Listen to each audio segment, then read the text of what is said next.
entail is definitely attention allocation.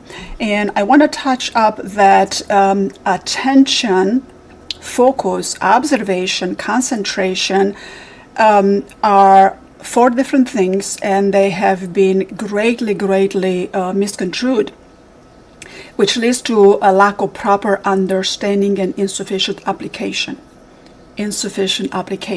Right? So today, in today's world, we are presented with an unparalleled access to information which challenges our task to efficiently manage time and resources. Not only that, but to allocate attention resources, right? And this entails awareness, focus, observation, concentration. Now, attention is a built-in mechanism. It's going to be there whether you like it or not, right? But allocating attention, it's a different thing of its own. And we're going to start with awareness. So I'm going to go to right here. The 5 important steps in developing the skills are awareness, thought, attention, choice, and action, in that order, and then repeat. These are the essential steps. Why? Because you're going to develop some unparalleled skills that are so needed in today's world. What is awareness? There are all kinds of types of awareness. We have ordinary awareness, vigilant awareness, intense concentration, daydreaming, hypnosis, unconsciousness, and death. So if you're looking at this, we're not dead and we're not unconscious.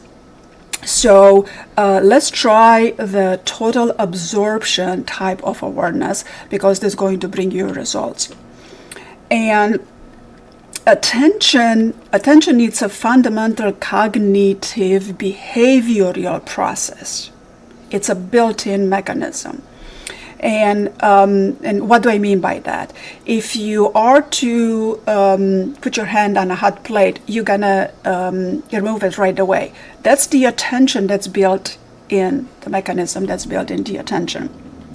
You don't have to think and consciously process the fact that you're gonna remove your hand from touching a hot plate. That's the attention built in. Now, attention allocation, it's a different story. In within attention, we have several layers, and I'm not going to spend too much time on it because I don't want to keep you bored. Yeah, I don't want you to be bored. So we have focused attention, sustained attention, selective, alternating, divided, and simultaneous. Now, simultaneous attention involves observing multiple events at the same time. Not processing, just observing multiple events at the same time, like 180 degrees, right? Being aware of it, a relaxed type of awareness.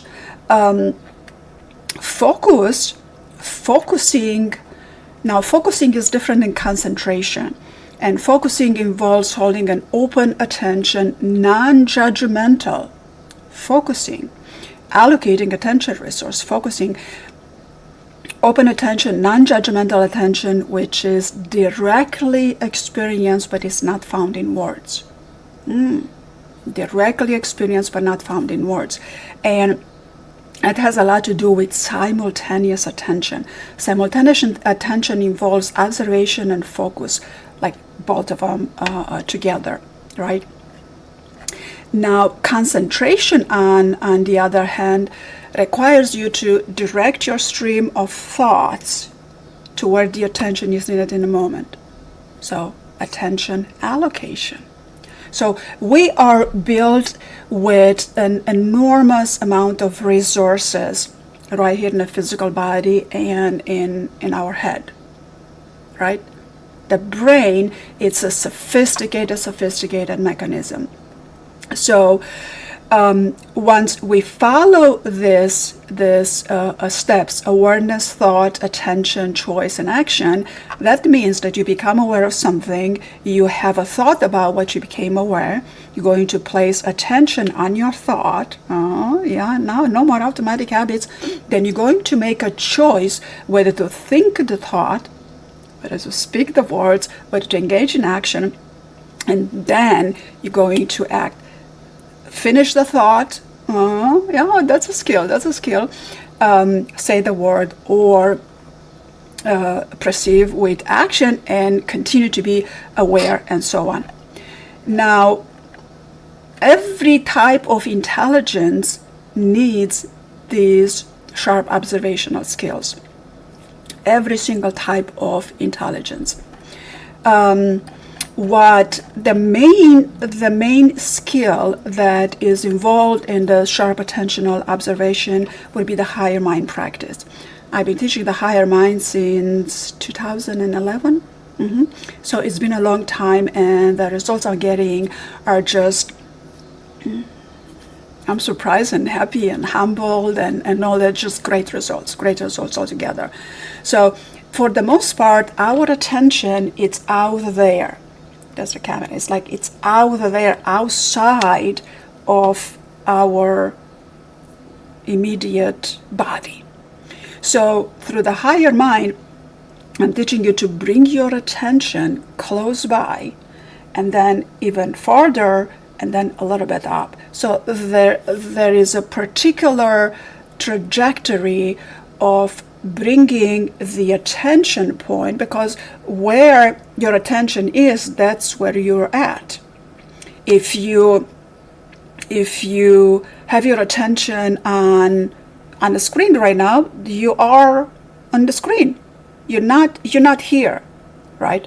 So simultaneous attention will teach you how to have your attention out there and in here both at the same time. So it takes a little bit of practice, but it's a pleasant practice. Now, one of the very first response to when I'm teaching this higher mind practice is being calm, being present, being centered. And I'm using this in my hypnotherapy practice. It's not just feelfulness, teaching feelfulness and teaching these observational skills, and the results are just great. Now, why do we want to do this? We want to do this because by developing the sharp observational skills, we're going to increase the brain power from 30% to 90%. So how would you like to have a 90% brain power? I mean, utilizing this tool that is a brain that does make decisions for you. You make decisions for it. I mean, the brain is equipped with a lot of automatic processes to keep your body running, but you make the decisions. And for the most part, decisions are made based on how we feel about it, what our emotions are. So emotions and feelings are different. A feeling would involve an emotion and a thought and an evaluation about, or oftentimes emotion, it's a state of being, but I'm going to stay away from state of being right now because I can talk about it forever. So when we make decisions, our limbic system, it's automatic mechanism. And the limbic system is there to protect us. It has that automatic attention built in it for the purpose of protecting you, to keep you safe, right? But what happens in this limbic system, all of the experiences we've had, they are beginning to be stored with the help of the amygdala and hippocampus. They store information, they store your experiences. And the limbic system is the emotional part of the brain, so to speak. We need to have emotions, but nowadays in this fast world, we are required to manage our emotion. We are required to develop emotional intelligence. So with this sharp observational skill, not only you are going to practice mindfulness like this, 5 practices, and you've done mindfulness, that's it. But also you're going to elevate your emotional intelligence. Why?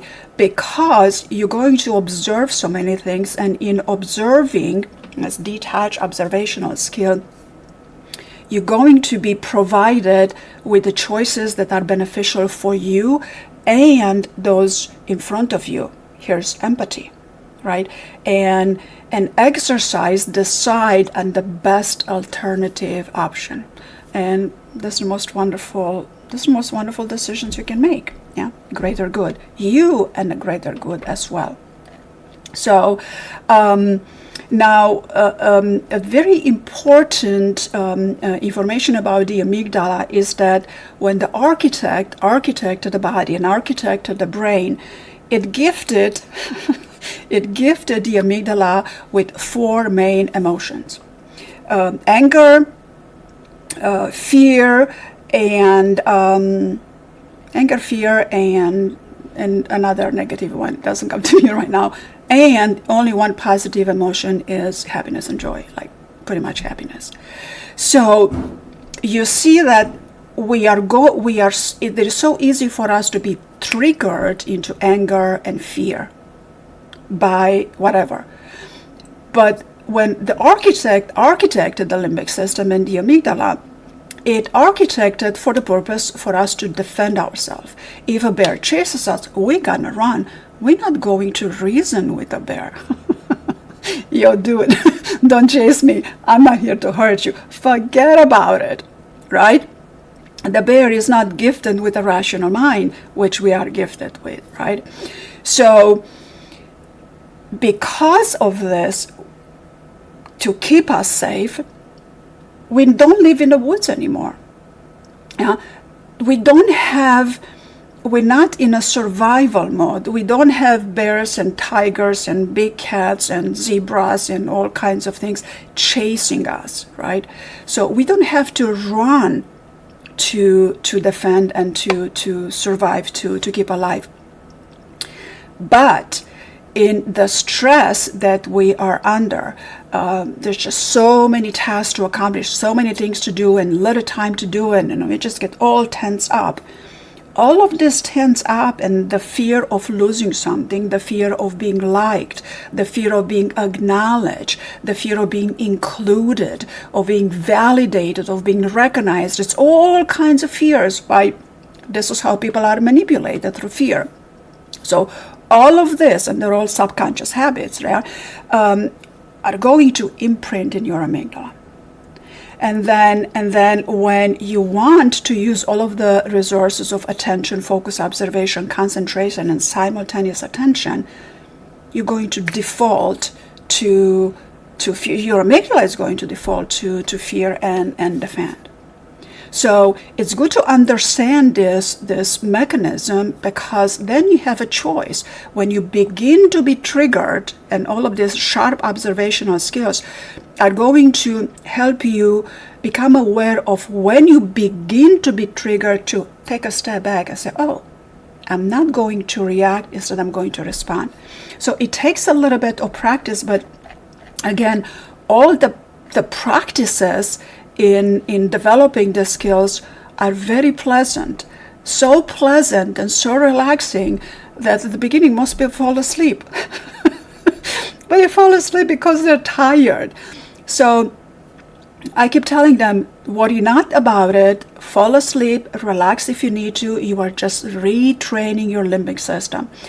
And it is a fact that because of so much fear and so much fear conditioning, we don't quite know how to experience ourselves in joy and happiness and a relaxed, smooth flow mode. We don't know how to, right? And it takes a little bit of training on how to get there. Well, these sharp observational skills are going to get you there.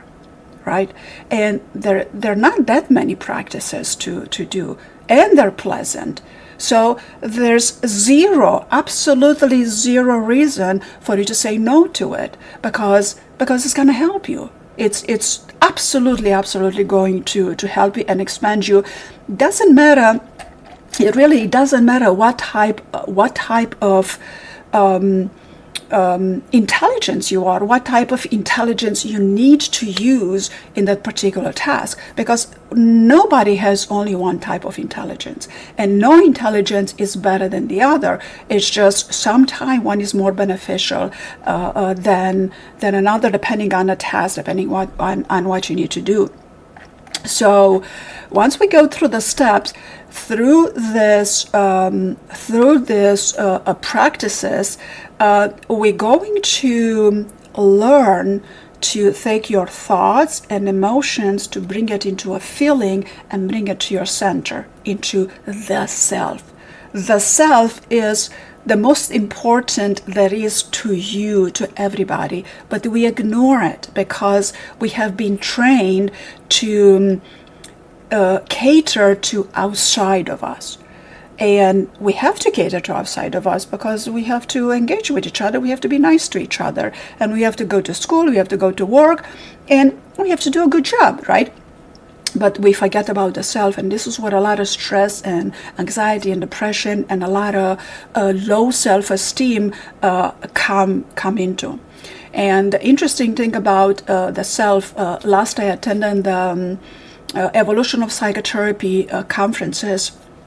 Every single presentation, every single psychotherapeutic approach had to do with eventually getting to the self. So, what does it mean? That means that if you're going to resolve the self, take care of the self, get into the self, which is your center, bridging your mind with your heart all together, you're going to resolve a lot of things. There's been no low self-esteem. There will be no lack of confidence. There will be, of course, no anxiety. And depression is a bit more complicated, but even depression is going to be tackled very, very well. Well, it depends on the type of depression. If it's clinical depression, it's a completely different story because that has a neurochemical component to it. All right. So this is going to solve a lot of issues. The only thing is that you need to practice a little bit. Now, why do you need to practice? Well, because it's going to form patterns. Remember when I talked about the amygdala? The amygdala is going to react and be triggered based on patterns you have stored there. Yeah? Consciously, unconsciously, it's just the experiences you lived throughout your life. So this is where meditation and mindfulness comes in to help you store calming, happy experiences, so your amygdala will react, will respond instead of reacting, right? But fearfulness takes all of this skyrocketing in a short amount of time for you to learn to develop the sharp observational skill, to have the simultaneous attention 180 degrees, and sometimes even be aware of what's behind you, not necessarily processing all this information, just observing it. It's a sharp, detached observation skill, and then by repeating these practices, you develop the skills because of the patterns. There has to be a part. Everything that is created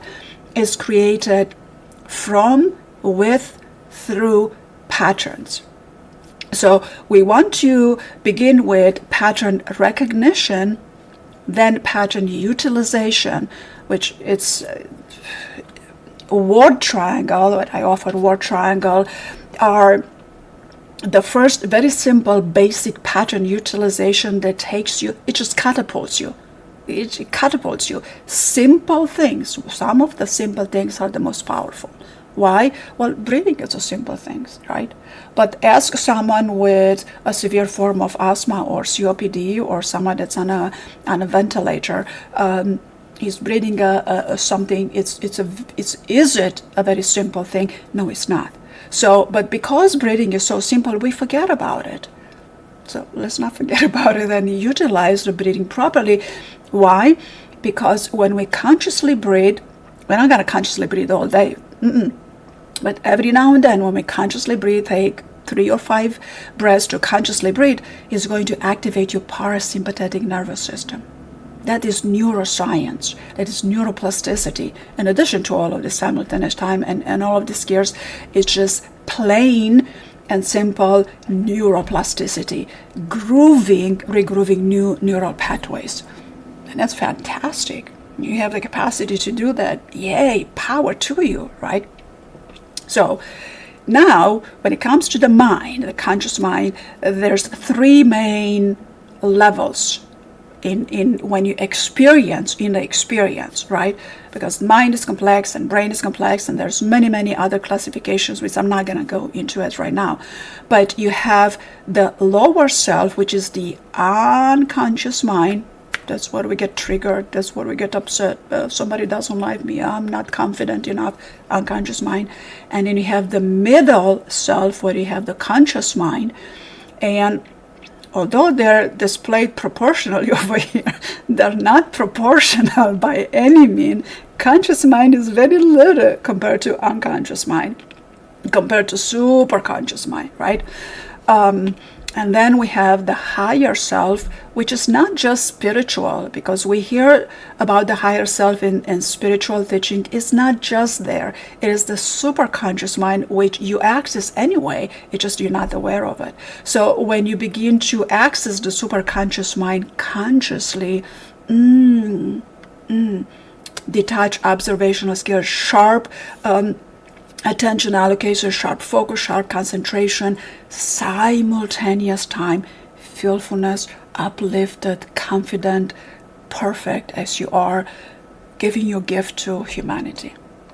And that also means that you love what you do and you don't work a day in your life. That's a wonderful state to be in. And the way fearfulness goes further into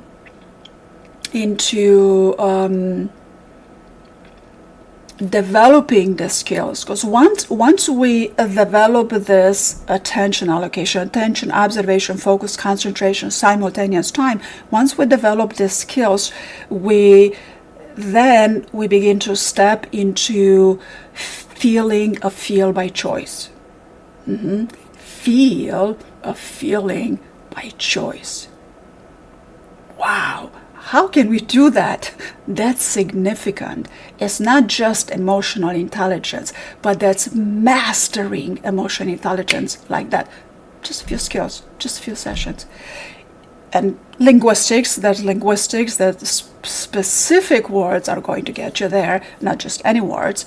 There's the sequence to it, but through fearfulness, we begin to create patterns by having a thought, having a pleasant feeling, which we learn through the skills, and then we repeat, right? In the beginning, we're going to pretend, because we're not necessarily going to feel all that certain, right? But there are techniques in which I can bring you to certain. And the brain doesn't know. The brain, if you tell your brain that you're certain, the brain is going to know, yeah, you're certain. If you tell the brain you're happy, sure you're happy. Yeah. If you tell the brain you're capable, brain is going to know you're capable. And then your shoulders are going to go back. And I say, try the feeling of capable. And like we usually hear. And so what about capable? Go a little here. And then so what about certain? You go here. And then what about happy? And then your shoulders go all back. It is miraculous how it happens, and I'm not telling people to adjust their shoulders or their posture, but it happens automatically. That is just pure gold, right? So what this is going to do in turn is going to expand your awareness to this thought feeling practices, because we each have our internal representation of a reality, which is formed by the beliefs, by the values. That's all inherited from growing up, and habits, routines, memories, sorting, all of the meta programs. And then we have the three main filters: generalize, distort, delete. Oh, we're so good at that, right? And then when we practice these skills, we get into the expanded awareness, which in turn it's going to take you to a higher existential dimension. Simultaneous time, it's a higher existential dimension. You generate states of being. You are not just confident, but you are in your power. You know what you're doing. You love what you do, and you present it, and you do it for the good of others, to enrich and empower others. There's no bigger, higher empowerment that you can have for yourself other than when you empower others. That's just yum, yum, yum. All right. So this is all a circle going in that. Now, when we go more into the neuroscience of it,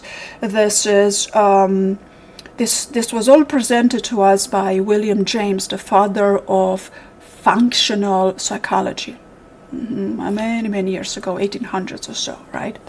So when it comes to experiences, there is, and when it comes to the self, there is an I self and there is a me self, right?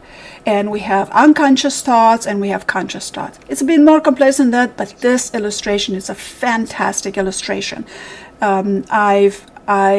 With this illustration, I was inspired from Matthew Wozniak, PhD, design, when he wrote this beautiful article about William James and the conscious experience, metaphysical I, as it relates to the self, as thought to us by William James, the father of functional psychology. And you see right here in the white, you have conscious thoughts, and right here and you have the me self, which is objective. Here's the object. This is me, the object. And then you have the me self as subjective, which is a phenomenology. It's your thought, it's your emotions, your feelings. It's a phenomenon, right? It's not touchable. And what's interesting about that is that it goes through different layers. Over here at the subjective self and one level, you can see when we go to the visual, it's just we have abstract, imagination, visual, olfactory, auditory, tactile, pain, and emotion. So when we have this example for the visual sense right now, at the phenomenology level, you will see I see a hand. It's a phenomenon of you seeing a hand. When you get a bit more specific, you're going to say, I see your hand, right? So it's a bit more specific. But then when you combine the subjective with the objective, you're going to see, I see my hand, right? It's a simple example, but significant. And what's interesting of this conscious experiences is that pain and emotions are not necessarily linked. See these lines over here? They're straight, solid lines, where over here they're straight, but they're dotted lines. So this is a big deal. This is where amygdala comes in, your limbic system, your automatic mechanism. This is where, when you develop this sharp observational skill, are going to take effect. Even the pain that you experience in the body as an object, you're going to have a different subjective phenomenology of it.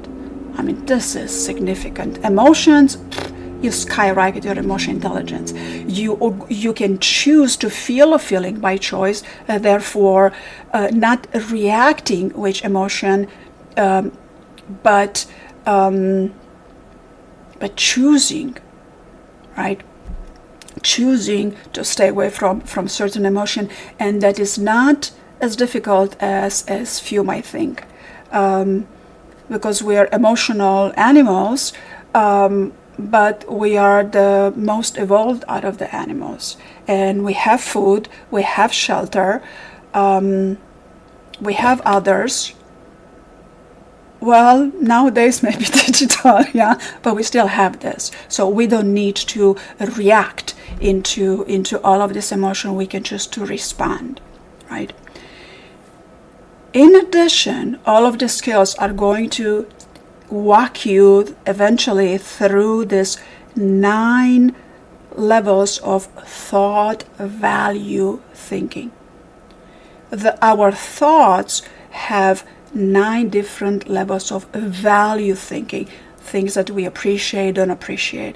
And as we begin to come to our center, to resolve our self to personal growth, expansion, we also, in simultaneous time with the skills, we begin to become more aware of all of this 9 levels of value thinking. Each of them is important, but some of them are more applicable in particular tasks, in particular circumstances. Now, in addition to that, we also have the 7 layers of thought, where the first layer of thought right here at the bottom is right here. It's just you think and you speak, no filtering, right? And then the second layer of thought is you think the loud thoughts. It's almost as you would speak, but they're there in your mouth, not spoken, right? You're just going to mumble, right? Kids do that all the time. Well, adults do that all the time. Be upset with your boss and you're going to have a lot of second layer of thought. Or with those... or be upset when you call customer service and you have to repeat human representative. You're going to have a lot of second layer of thought, mama bumbling over there, right? Then all of these layers of thought begin to be quieter and quieter and quieter. The third level of thought is where you think an action and you carry forward the action. So you follow all of the 5 steps of conscious creation, 5 steps of thoughtfulness, awareness, thought, attention, choice, and action. So that's a third layer of thought. Then we get into the 4th, the 5th, and 6th, and 7th, right? And it's going to be a different presentation at a different time. But what I want you to take with you today, one of the most important things that you can take with you today is the capacity to modify your thoughts, choose your thoughts, and then bring your emotion, join that with your thoughts. You're going to create a feeling to come in your center. And this center is not the emotional heart or the romantic heart that there is. No, it is your mind joined together with your heart. Because the longest trip you can ever take in your life is from your mind to your heart. That's the longest trip. And then when you join this together, you're going to find yourself in a higher mind just like that. Just like that. In yourself, in your center, very little things will bother you unless there is a lack of integrity, unless there is abuse and violence. Those kind of things are going to bother you. But when somebody doesn't value you, that's not going to bother you. When somebody doesn't recognize you, that's not going to bother you, because you're going to understand and they have their own process and they haven't joined this right here, right? And right now, let's do a little bit of practice. So who wants to join me right now? Out of these 2 wonderful girls, who wants to join me? Liz, Mamit? No? Nobody's going to join me?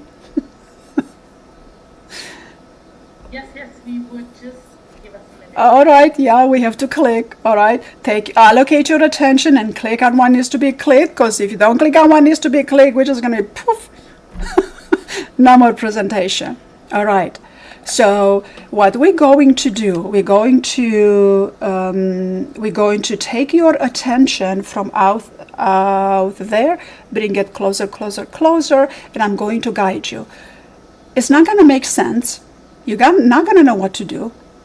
You're not going to know that you're doing it right, but you're going to have a sensation, an experience, a feeling. Is going to be sort of something kind of like a cloud. It's not precise, but kind of sort of like that. So your rational mind is going to come in a way, and it's going to say, you're not doing it right. This is not important. It's a waste of time. When these thoughts come in, just say, thank you. I'll be with you later. Why? Tell your thoughts. Why don't you wait into the waiting room? I am with a doctor right now. I'm with a self-doctor right now. In the waiting room, I'll be with you later. And you'll be surprised how the thoughts will behave. Yeah, we're not going to suppress thoughts, we're not going to suppress emotion. So we're just going to relax and just become aware of yourself. And just be aware that your attention is right there on the screen. So as you look on the screen, you want to soften the focus of your eyes. That has to do with the muscle. Yeah. Eventually you will close your eyes, but not just yet. When we want to reduce stimuli input, and with eyes closed, we reduce a lot of the stimuli input. But also we are going to learn how to do this with eyes open just as well. So there is no need to look at me, but you can kind of just listen. Yeah. So from where your attention is over there, you can kind of begin to bring it closer to you, to your face. And there's going to be some sort of a sensation over here when you bring your attention closer to you. And then from here, try to bring your attention to your eyes. And from your eyes, you're going to go a little bit back and a little bit up. Yeah. We're going to say hello to the limbic system. Yeah, we're just saying hello to the limbic system. Yeah. And we're going to nurture the limbic system. And the limbic system is going to say, oh, yes. All right, so bring your attention a little bit here behind your eyes, a little bit back, like 1.5 inches back and 1 inch up. So tell me your experience right now. It's not right and wrong. It takes a while to get your attention with the eyes towards the back.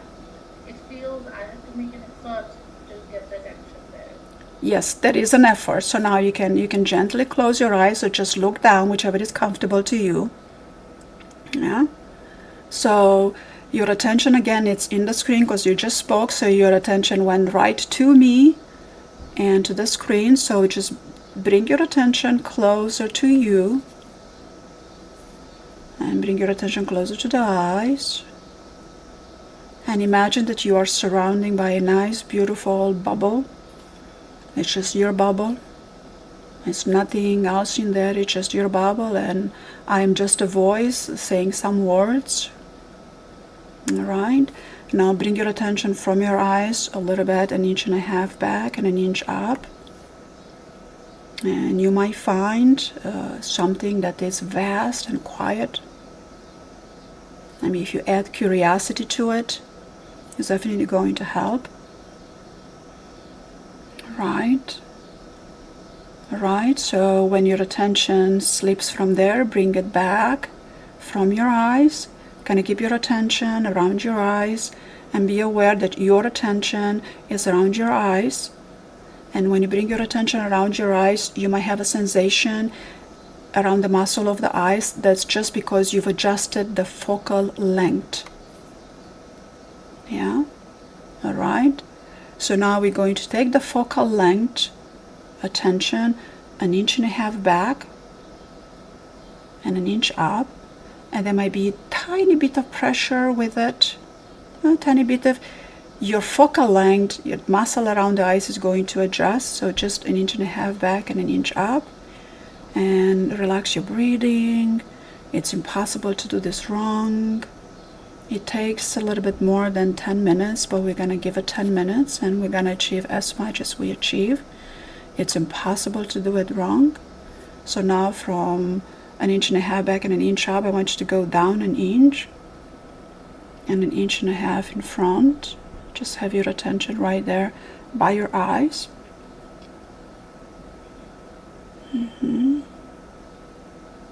You shifted very well. I felt you. Very good, Mamit. So now take your attention 1.5 inches back. Very good, very good. And 1 inch up. Yes, it expanded. So it just expanded almost as if a vast cathedral that's quiet and spacious. And add a little bit of curiosity to it. It's like, not needing to process anything, just observe. So right there, sitting in this vast cathedral, observing this vast space, and all of this cathedral begins to be as large as the bubble you're sitting in, almost it's just you and the space, and it's quiet and it's vast, open, and all of the possibilities are available to you. But curiosity, you will choose curiosity out of all the possibilities. So now you shifted out of it. Okay, so let's bring your attention in front of your eyes. And then behind your eyes. Okay, let it be playful because you shifted out of it. Let it be playful. Very good. That's good, right? There's smile and curiosity. It's impossible to do it wrong. It's not rational. It's not linear. So behind your eyes, relax your breathing and bring 1.5 inches back. Very good. And 1 inch up. And stay there. Just stay there. Observe. Observe. Breathe. It's vast. It's spacious. Now from there go down 1 inch and come back in front 1.5 inches. And there might be a little bit of pressure when you do this trajectory. That's all right. Just continue to breathe. Your breathing might just get a little bit tighter. Very good. Relax your breathing. Relax your attention. Keep your eyes closed. Relax everything. Take a nice breath, a nice exhale. Right. Now bring your attention to your eyes. Bring your attention behind your eyes. Very good, very good. Yes, 1.5 inches back. And 1 inch up. There is a difference right now. You felt a difference, very tiny difference. Stay with it. No need to label it. Yeah, it expands. So from there you can go down 1 inch and forward 1.5 inches. Relax your breathing. When we do this trajectory, our breathing might get a bit tighter, which is okay for the beginning. It might be a little bit of pressure inside the head, behind the eyes, and a little bit of pressure, which is okay. It's just at the beginning because we are not used to adjusting our focal length as such. So now go back 1.5 inches and 1 inch up. And enjoy yourself right there. There is space. It's vast. Just enjoy yourself in that openness. It's just enjoyment, vastness, curiosity, nothing else. That's all it is. And it's expanding. Yes. Very well. Yes, Mamit. Very good. So now when you're ready, do you want to get out of that? Not quite. All right, so when you're ready,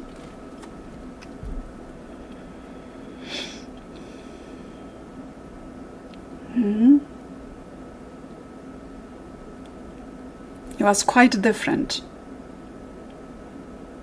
Yes, absolutely. It was, um, I think, very relaxing and taking your concentration uh, to your mind is something that is very essential in such a busy world.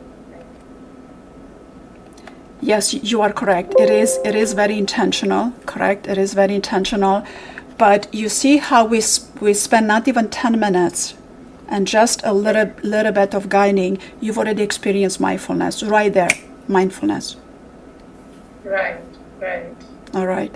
You did very well, and more of this is available, and uh, my book is coming out on fearfulness. It's going to be quite a significant book, almost a manual.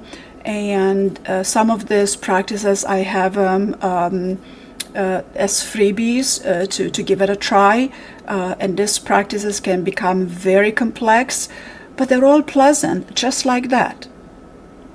Yeah, they're all pleasant. So, yeah, we want to take the 30% of the brain to 90% of the brain and achieve simultaneous time, observe sharply, and when you found yourself in each and a half back and an inch up, you already entered that sharp observational mode. Because in that mode, we don't need to label anything right away. But we are aware of it and we make decisions like that, based on values, beliefs, integrity. Amazing. And would you like to share where people can find you, where they can get Okay. in touch with? Yes, people can find me on feelfulness.org. Did I adjust my name to reflect that? This is the website. Let me see if I can get to the main website. This is the course of the page. So ORG, this is what it looks like. Fearfulness, like that. And you going to the main page is going to show you fearfulness, feel a feeling by choice. But before we learn how to feel a feeling by choice, we need this detached observational skills, right? And Carl Jung has said something, one of the most important things when it comes to the mind, that we shouldn't pretend to understand the world only by the intellect. We apprehend this as much by feeling. Feelfulness, feel a feeling by choice, generating states of being. What is feelfulness? Well, feelfulness is the new science of generating states of being. Now, feelfulness, feel a feeling by choice, employs methods where a feeling or emotion in English language is experienced in anticipation by using unique linguistic elements such as evocators, movers, descriptors, which I like to arrange in triplicates because they are very powerful in triplicates. And I will explain why. And these triplicates are going to evoke an experience for you. Now, feelfulness takes the concept of mindfulness to greater heights, greater depths, greater heights, because it teaches you how to feel a feeling by choice. A good feeling by choice. Yeah?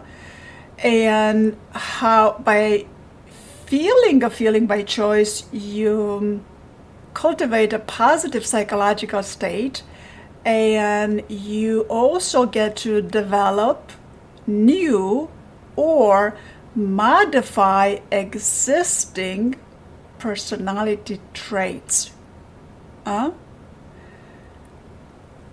develop new or modify existing personality traits. So who do you want to be?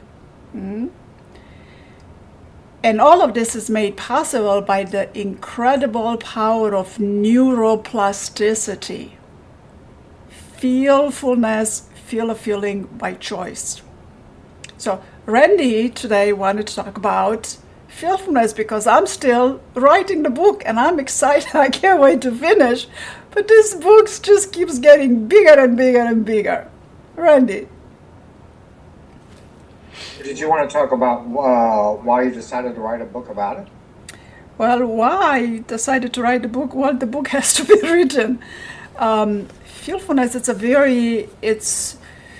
I've been teaching feelfulness since 2011 with great results.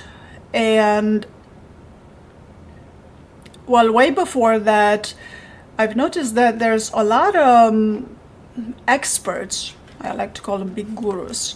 They all say they feel the feeling because feeling the feeling is the secret. But none of them, not that I know, and not that any of my students have found either, none of them, they actually teach you how to feel the feeling. So thank you very much. Yeah, that's the secret. I mean, it's good to know secrets. I'm clicking here through things. All right. It's very good to know secrets, but how do we feel the feeling? So, and even in I don't want to limit this to hypnosis because it's not just hypnosis. This is to a lot of personal growth and emotional intelligence. Well, feelfulness, feel a feeling, the by choice is the top emotional intelligence skills.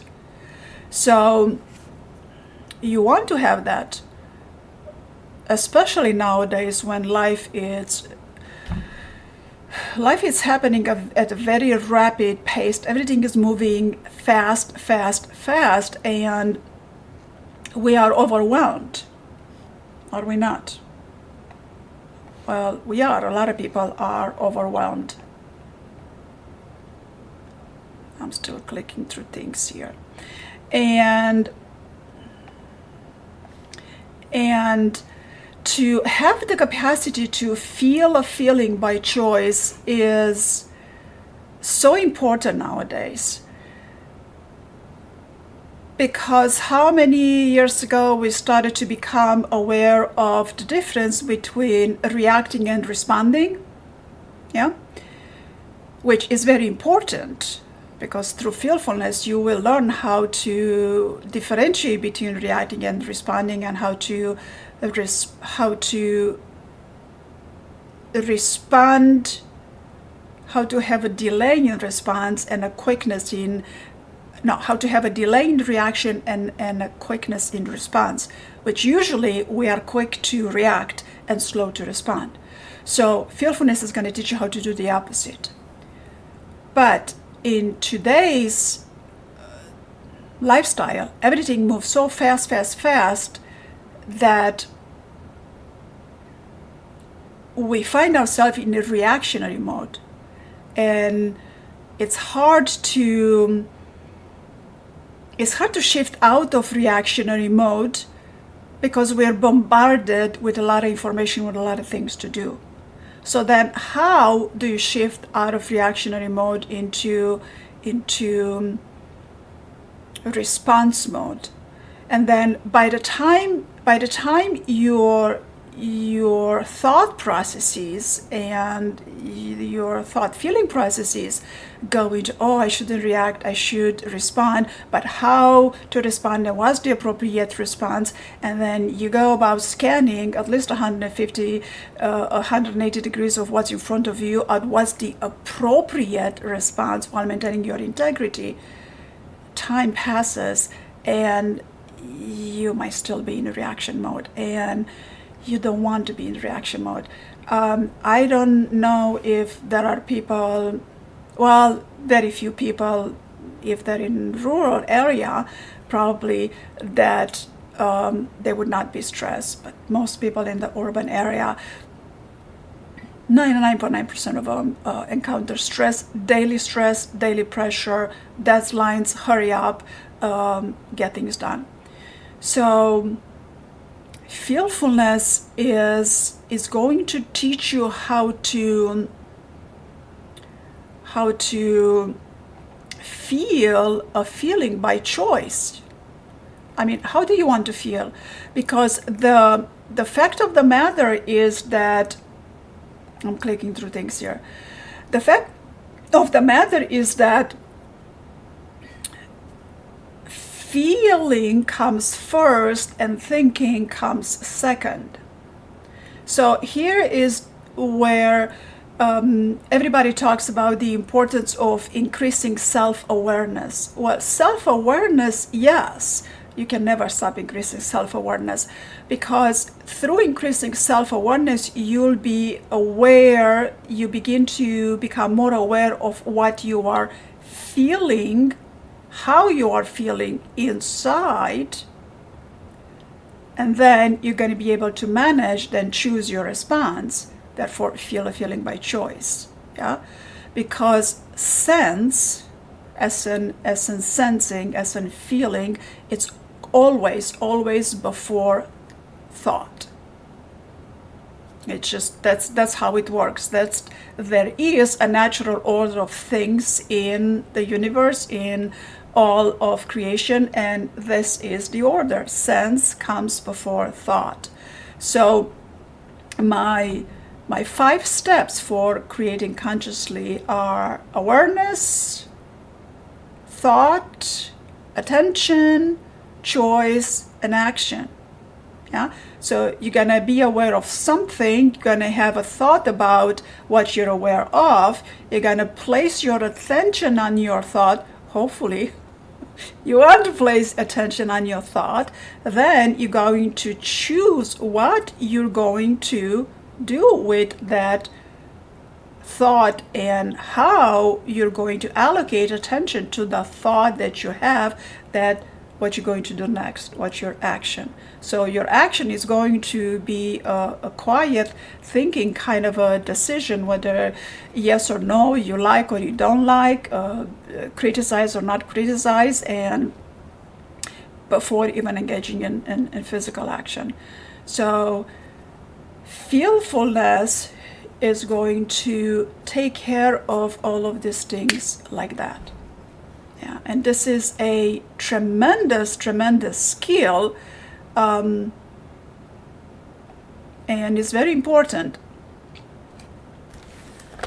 Randy?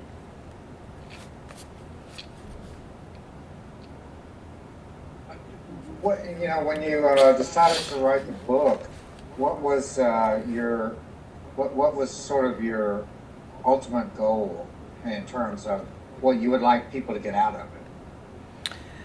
Well, Randy, so many experts, so many leaders, people that are sought after, are telling you feel the feeling, because the feeling is the secret. But they don't teach you how to feel the feeling. And since 2011, I've been teaching people how to feel the feeling, right? And I wasn't quite aware of the value that I was providing back then. Up until somebody asked me, well, how are you going to call this? And I was like, well, it's a thought feeling practice because you practice, and but then that was in 2010. I was asked, how are you going to call this? And then I kept thinking about it. I said, that's a good question. So it took me a good year to find a good terminology for it, other than thought feeling practices, whether thought feeling practices are what's going to take you to fearfulness. But fearfulness is the term to attribute to this, because if mindfulness has you become aware of your thoughts and your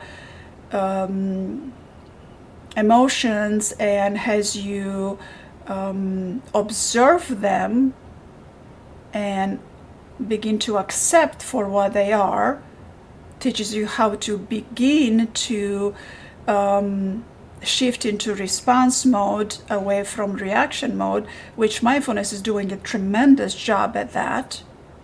Then if you feel a feeling by choice, that then should be feelfulness. Because mindfulness is over here in your mind, while feelfulness is over here in your body. So with feelfulness, I'm addressing the matters of your heart as well. Most of the matters of your heart. Because when people are not feeling good, their heart is broken. And when people are feeling happy, their heart is expanded. So what's the secret? Well, the secret is to feel happy all the time, but how do you feel happy all the time? Yeah. And there is a way to feel, to be in a state of flow, for example. There is a science of happiness that was developed by Martin Seligman. The state of flow was touched upon Mihaly Csikszentmihalyi, right? And here are some of the chapters in my book. So I don't know if you can see them on the screen, but there's a lot of chapters, and this book keeps on growing, right? Is because Did you want to talk about it and it keeps on growing. It's not an easy book to write, not at all. And I gotten the first draft out, and me and you talked about it a while back, and I laugh at it now because I'm so excited to get it out. It's like get it like a little child, because I'm gonna give people something so valuable, but now let me take a step back and mention that with the book, a book is not gonna teach you how to feel a feeling. At least it's gonna get you on your way. And a lot of people that have practiced mindfulness and other shamanism or alchemy practices might be able to just use the book and just go ahead and feel the feeling by themselves, or at least the book is going to get you on your way, and at least it's going to take you that this is available. It is a new science, so to speak. It's been tested and it's working, and then you get to try it on for yourself, because the proof is in the pudding, right? So go ahead and be as skeptic as you want. Good luck, because the proof is in the pudding. And but then of course there is training available for those who are interested to become trained in it. And the way I introduced fearfulness to thought feeling practices out there first, it was through my first books, the Creating Ease books. Creating Ease at, this is a bit blurry now. The camera is on autofocus. Okay, there you go. The Creating Ease and Creating Ease at Creating Ease Alive and Creating Ease at workbooks that they published in 2015 and 2016. And people thought, and there was a way for me to introduce the thought feeling practices. Even the book says thought feeling practices, right? I didn't consider necessary at the time to say fearfulness, because I wasn't sure what I was going to do with it, or if I was going to do anything more with it. But once this were published and people got a hold of it, I have 6 thought feeling practices in it.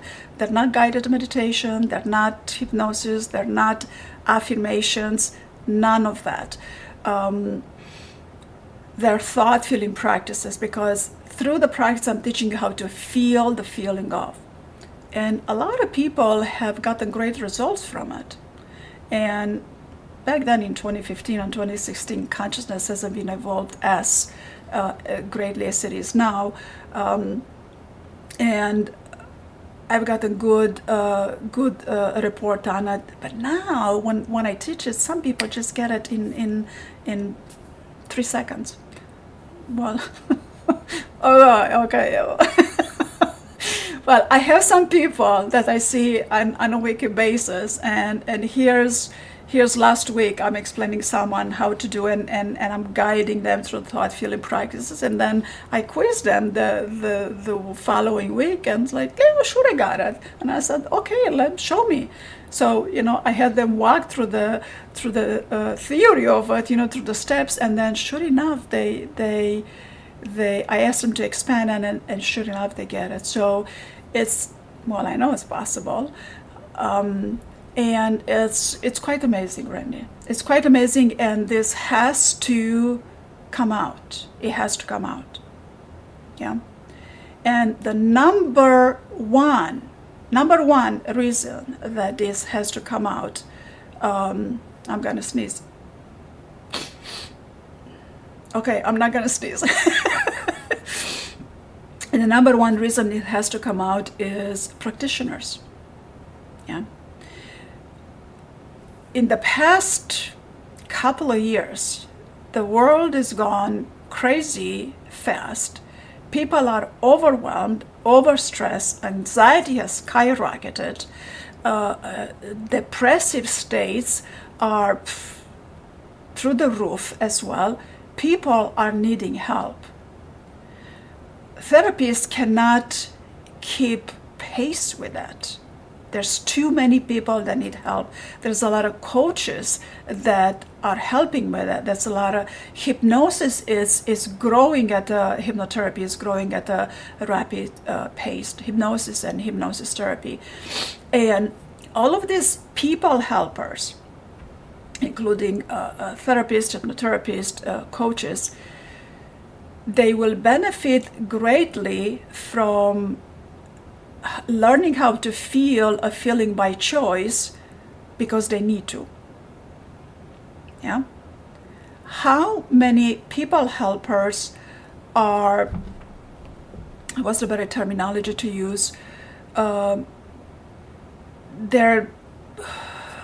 the better terminology to use? They get overrun by this emotional contagion is the terminology. So it's very hard when you work with people going through difficulties, and they come to you to help help them with their anxiety, depression, overwhelm, stress, and that heavy heart. It's hard you have to be empathetic. Yeah, because otherwise, how can you not be empathetic? Is there a therapy? Well, okay, I'm not going to get into details, but empathy it's required for therapists and coaches and people helpers. Yeah, and most of them are. People don't become therapists because they don't care. So when you care about someone and you work with them on a daily basis, you're gonna get all contagious. Contaminated with their emotional heaviness. So what do you do to not contaminate yourself with that emotional heaviness, but still be empathetic and provide a space and the energy, a healing energy that is not found in words, and it's not just empathy that is going to help your client shift, you're going to achieve therapy through that. Yeah.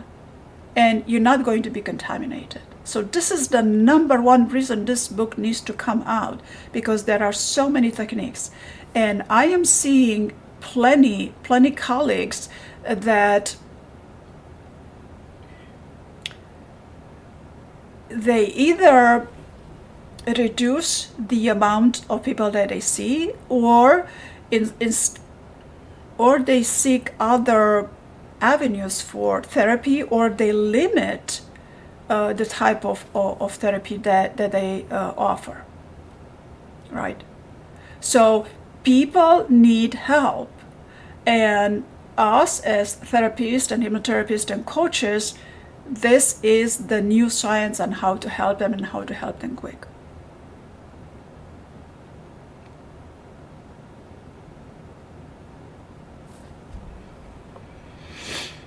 Well, you have that you are using Jungian archetypes in some of it, and I'm not sure a lot of people know who Carl Jung was, and I'm not sure they know what an archetype is. They do at some level because it's a feature of almost every movie that comes out now.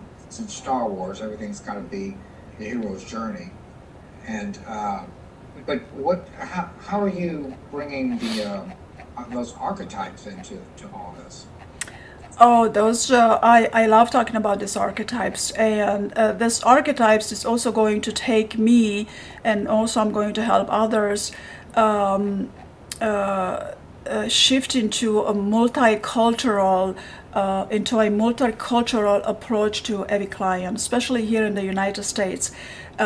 It's not going to help a client that is bilingual.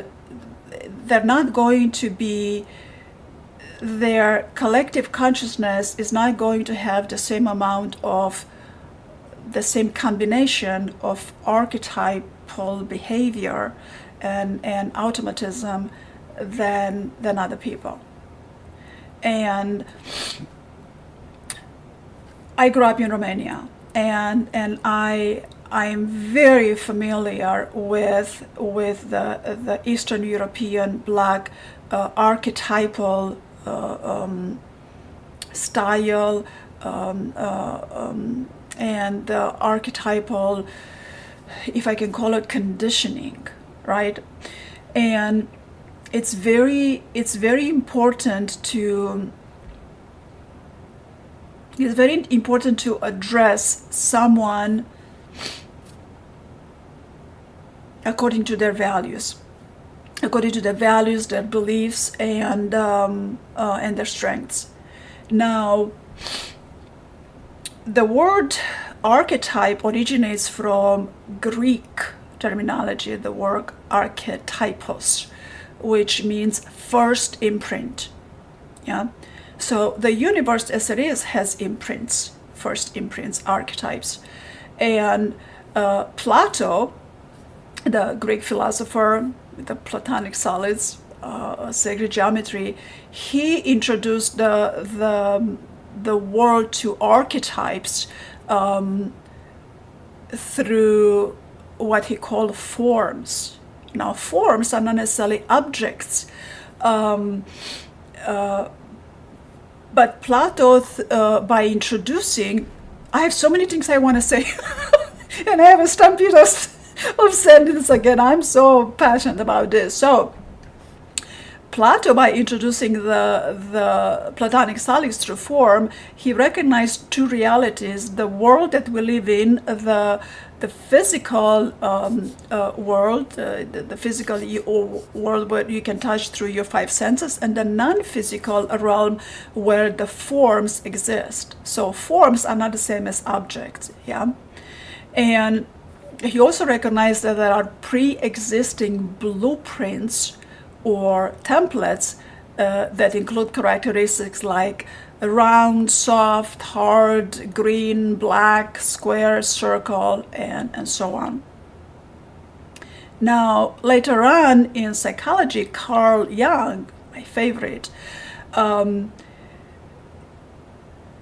according to Carl Jung, an archetype is an inherited pattern of thought derived from past experience that is going to condition a behavior within you. Yeah. So a lot of these archetypes before we go into known archetypes, it's very little talked about that this every culture, well, every culture creates its own specific cultural archetypes, and every person draws from this collective unconsciousness, collective unconscious that they were brought up with. So these archetypes are there for them to think through, feel to, behave through, being conditioned by, make decisions, enjoy life, be happy, have values, motivation, strengths, and specifically motivations. Okay? So Carl Jung, there's many archetypes. Not all archetypes are yet to be defined. I know of, and I can provide, and I will provide, close to 300 archetypes. There might be too many for some, but it might be enjoyable to some others. So, but to give an example of collective unconscious archetype, we can think of birth, rebirth, and death. Yeah? Power, unity, magic, the hero, the child, the animal, the wise man, the Mother Earth, Father Sky, good, evil. These are archetypes. So you can see how this exists as behavior, as experience, as physical reality, as thoughts, as feelings, as patterns of behavior, and definitely, most definitely, this influence, they exert a great amount of influence over people's experience of life, their decision, and their overall well-being and happiness.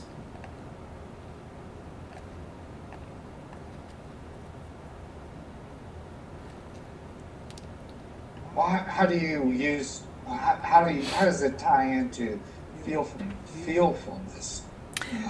The use for archetypes.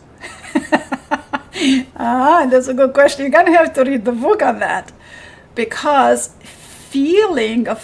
feelfulness comes with archetypes. You get to develop new archetype. You will construct new archetype by feeling the feeling you want to have. And this is not going to be linear. It's not going to be binary. This is going to be complex and dynamic. And here is why I'm introducing word triangles or mind triangles. So triangles have been introduced in psychology for a long time. Carl Jung might have introduced those triangles, but maybe other people before him. And triangles are a very important aspect of the psyche, because every archetype, every strength comes with two possible weaknesses, and every weakness comes with at least two possible strengths. So it's not binary, and choices are to be exerted right here. And which choice are you going to choose to exert, right? So in order for you to know what choice to exert, then you want to become aware of these archetypes. But before I'm going to go into this triangular archetype, I'm going to talk about the main four archetypes that Carl Jung introduced, and they sit the base of analytical psychology. Yeah, Carl Jung, we love Carl Jung because Carl Jung, one of the very important thing about Carl Jung, very few people know, is that he teaches us no one is better than another, and that the shadow is not a bad thing, right? What we want to know about Carl Jung, up until we get into all of the psychology and professional terminology, is that Carl Jung introduced us to the concept of balance, of opposing concept, and through opposition, and not necessarily conflict, but through opposition, we get to create balance. And balance and adaptive states is what we seek to achieve as a psychological state. But it's not as easy to do. So the four main archetypes that Carl Jung define are the persona. Let me see if I can find an image here. So, okay, here are the anima and animus. I split them in two because they're I need to present them talk about them differently, right? But they're one archetype. So let me see, is there, okay, these are images that are part of my book. Okay, just one more second. I must have redone that image where I had only 4 archetypes, because for me it's important to distinguish between anima and animus, because it's a very big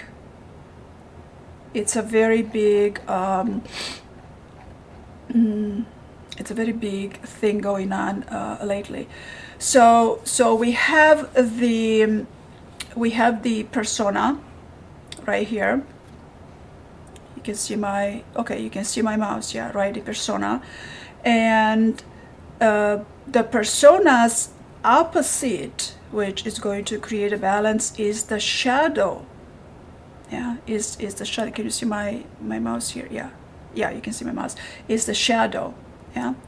And anima and animus is a archetype in its own, which it's already a balanced archetype. Anima representing the feminine aspect of the male psyche, or it's otherwise it's one half of a whole, or otherwise anima is known as the soul. Yeah?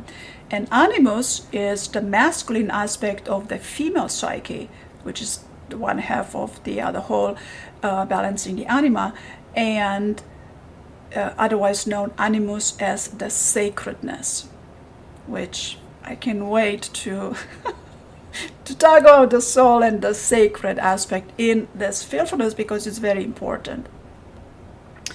And individuation is the process, is the quest to wholeness.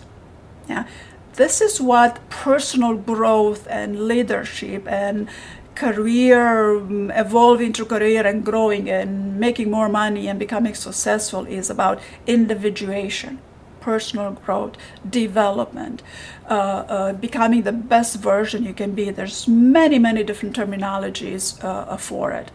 And individuation is the quest for wholeness, to become conscious as a human being, not more or less than others. So next time we hear Carl Jung, I want you to hear not more, not less than others as a human being. Yeah? So, but if your behavior is of a psychopath or a sociopath or a narcissist or a criticizer, there's a lot in your shadow that you have to address and work with. And if your behavior goes against the law, the shadow needs to be addressed. And your persona is infatuated with the masks that are there to hide the pain that sits within deep in your soul, right? So in my work, in the work of fearfulness, I address your sweet little heart, the sweetness, deepest portion of your soul, and that which you came here to be, to provide a service, to provide a value to the evolution of humanity, to be of good use to your fellow humans, not to be used by fellow humans, to be of good use, right? So a lot of people, which I really, really don't like, a lot of people talk about the shadow poorly. They don't understand what a shadow is. Yeah, it's not bad. The shadow is not bad, and don't beat up on a shadow. And the ego, don't beat up on the ego, because ego is bad, and you come out of ego, you come out of shadow, you're going to work on your shadow. And I would like to caution a lot of people to use the word ego and shadow a bit more selectively, yeah, because what the shadow is represents your weaknesses, your desires, your lust. When you're lustful, that sit in your shadow. Your instincts, the desires of the flesh, your shortcomings, your reactionary mode other than your response mode, and definitely what you project onto others. No more projecting onto others. So because we have, through fearfulness, we're going to learn how to not only not project onto others, but we should, and we will, and a lot of us are walking the walk, modeling and being an example to others. Unconsciously, they already do fearfulness. They already shift into that, generating that state of being that provides healing, balancing, healing energy to those around them, just by being themselves. And sometimes it's sufficient, but sometimes more is needed, right? So any questions so far, Randy? One of the, not a question, but just an observation, was that this is the 20th year. I think yesterday was literally the 20th anniversary of the invasion of Iraq. And that was when, we went in to get Saddam Hussein. Very, very controversial war. But there was an incident in that whole episode, it was like 6 months leading up to it. There was an incident that showed better than anything I'd ever seen what the shadow means. And the shadow is very Jungian. But Saddam Hussein had tried at one point to assassinate George W. Bush's father, George H.R. Bush, both former presidents. Saddam Hussein, there was a plot that Saddam Hussein had tried to kill Bush. I don't know if it was when he was his president or what, but the first President Bush, he tried to kill him. So when Bush Jr. got into office, I think a lot of people was concerned that he was going to go after Saddam Hussein for something or the other, and he did. And there was an interview, it was done one time, he said it one time, never repeated it, and I don't think he really meant to say it when he did, but somebody asked him, why of all troubled countries in our troubled world, why this?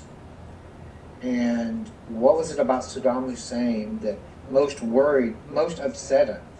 And George Bush Jr. said, he tried to kill my daddy. Now, what's the shadow in that? The shadow is, if you know George W. Bush's history, he had a very contemptuous relationship with his father, reportedly. I didn't know him, obviously. But George W. Bush Jr. Had a very controversial youth. Lots of drug use, lots of drinking at least. And that's nothing secret about that. He's been very honest and open about it. But there was the hint that there was trouble between, that there'd been trouble between his father and him. He wasn't going to be able to live up to the role that his father had. Well, Saddam Hussein in George W. Bush's shadow is George Bush unconsciously probably wanted his father out of his life because he couldn't live up to it. So when Saddam Hussein said he was going to kill his father, George Bush, in a Jungian perspective, could have projected onto him what was really inside of George Bush, the desire to want to get rid of his father. So that was unacceptable. And so George Bush had to kill that thought and that urge, and it was personified. You used the word projected. It was personified, it is true, it is projected onto Saddam Hussein. That Saddam Hussein was George Bush's shadow that he had to kill because it was unacceptable to have the urge to kill his father, which he may have had. Anyway, it was the best example of having a shadow that I'd ever heard of up until that point. But anyway, having said all that, back to the book, is there a use of the archetypes that just everyday people like myself can use in your book? Oh, absolutely. Absolutely, that is, you're going to be able to, especially you, Randy, as a therapist, you're going to be able to use a lot of different archetypes, and these archetypes are going to help you. Now, when it comes to the shadow is a part of the unconscious that it's composed of repressed ideas and weaknesses and desires and lusts. Like you gave such a good example, and it's quite an evocative example. And see, right there, as you presented this story, that story in itself is it's archetypal and it's evocative. It's already triggers emotions in a lot of people. Yeah, and but you as a therapist, by getting more insights about the shadow, which I'm not going to bore you with a lot of pages on the shadow. I'm just going to give you the gist of the shadow, which you're going to say, oh, I can do this for myself. And then when you're there with a client, and you're gonna say, oh, I can help my client address this part of their shadow, because that's most of that's what therapy is about, working with the shadow, trying to balance the shadow and having the shadow integrate into the persona, right? But what a little bit that the persona is something that people don't know a whole lot about it, and they understand it differently than what is meant to be, because words over time, over centuries and millennia of years, words get the meaning of the words get distorted, and from persona now we have personality. And through personality, we understand that personality is who we are. Yeah, this is what people understand. The meaning of the usage of the word, that's how the word is used now, right? But the persona is actually how we present ourselves to the world. And we don't always present ourselves to the world as per our personality, because it's not feasible, it's not appropriate, right? And another point that I want to stress on the persona is that the word persona derives from the Latin word that literally means mask, right? So you hear a lot of people in personal growth, and a lot of people that have gone through personal growth and therapy and spirituality and what have you talk about having a mask on. And my people say, well, I don't have a mask on, I'm not hiding anything. No, it's not about hiding. A mask, since we have all kinds of Halloween parties and we put masks on and all kinds of the terminology, the way the word mask is used nowadays, it's very different than what the mask is, because the mask, the mask in its literal word in Latin doesn't mean a literal physical mask. It's more of a social mask that we wear among different groups. Like right here, me and you are wearing a particular mask, a particular persona right now in this podcast, because we are conveying something, right? So I'm not going to carry my persona of the mother, and you're not going to carry your persona of the father right here, right now, right? And persona uses this social mask that we wear in a social situation, and it's there to shield the ego from negative images. Yeah, because we don't want to present ourselves negatively, which is good. That's a good thing. Don't present yourself negatively. Yeah.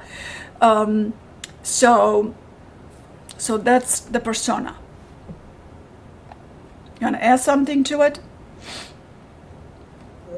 No, except, well, maybe one of the things, and this, I mean, this is, I'm sure it's part of the book too, but one of the things that is interesting about hypnosis is, at least the modern version of it, is so popular now, is that in the Jungian world, the shadow was this repressed urges and desires, and they were kind of dark. In fact, one of the big books about all this was a book by Debbie Ford 20, 30 years ago called The Dark Side of the Light Chasers.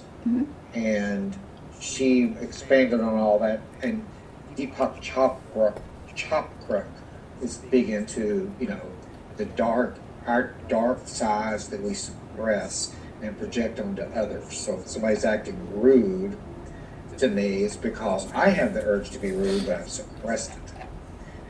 And I see this in the other person, and I have to suppress it in the other person because I'm suppressing it in me.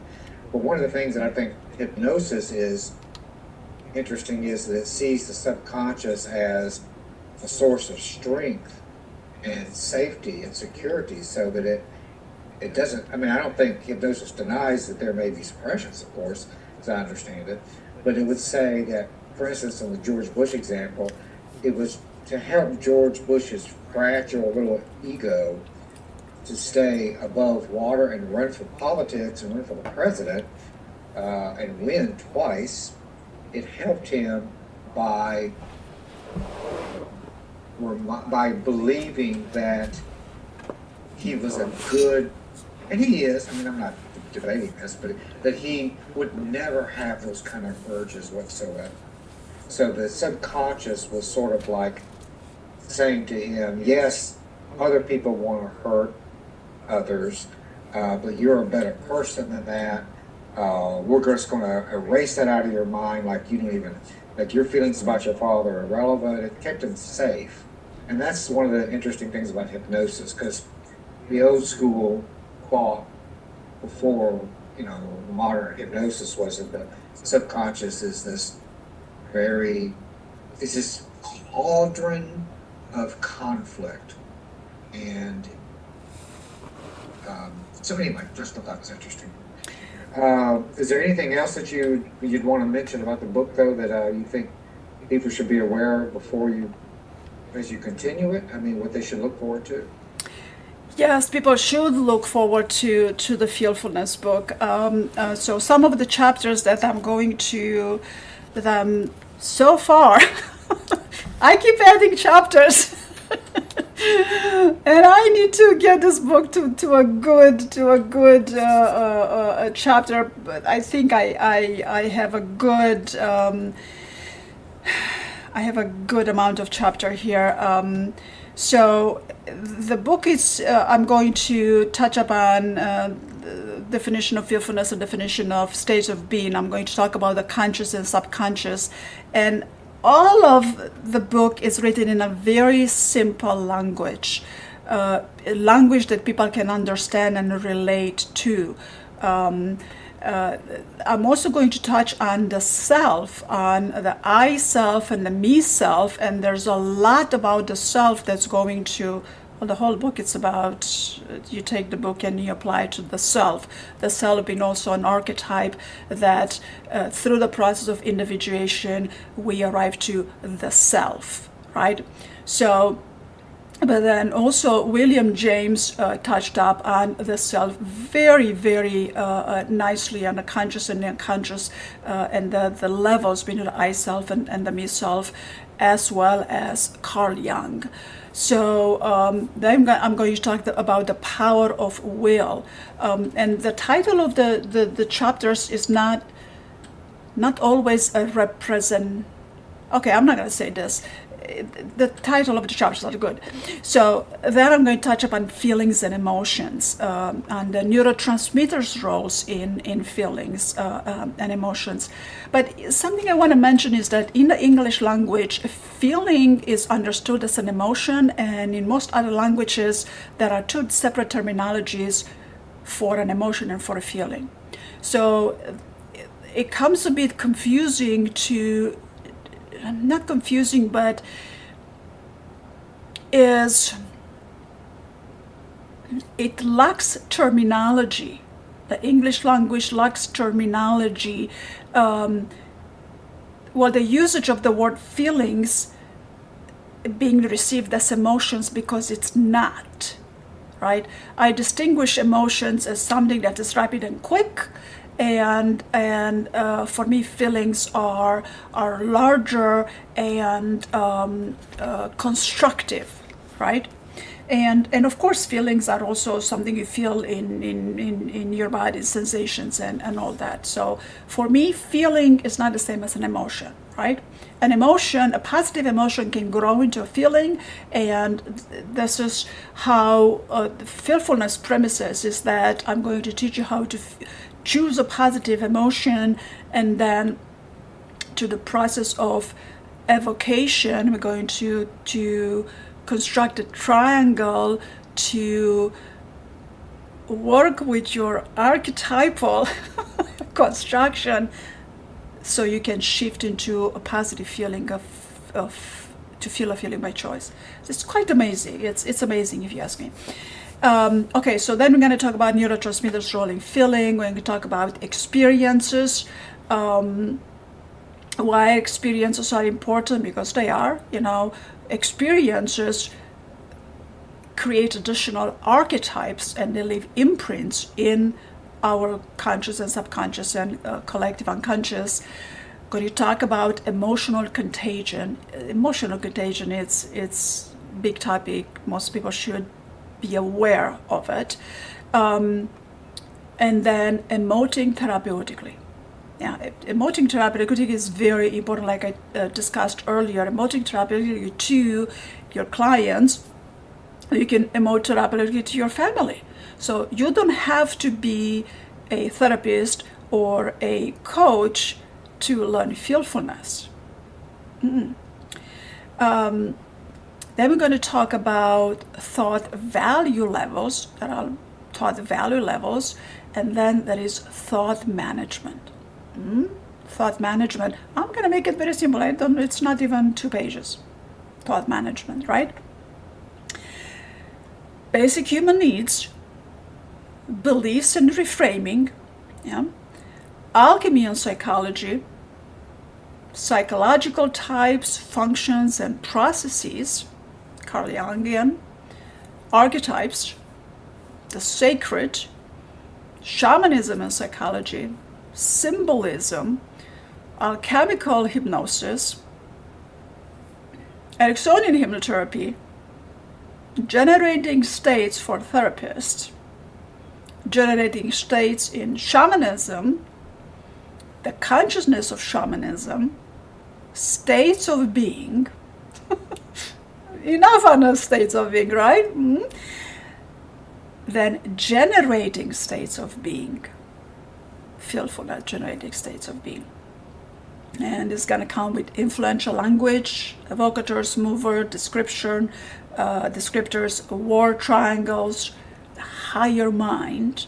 How the higher mind has a lot to do with how we observe, notice, pay attention, focus, concentrate. And I have some incredibly simple techniques that I'm going to teach you on how to direct your attention. And so there is a length and a distance to where your attention goes throughout the day.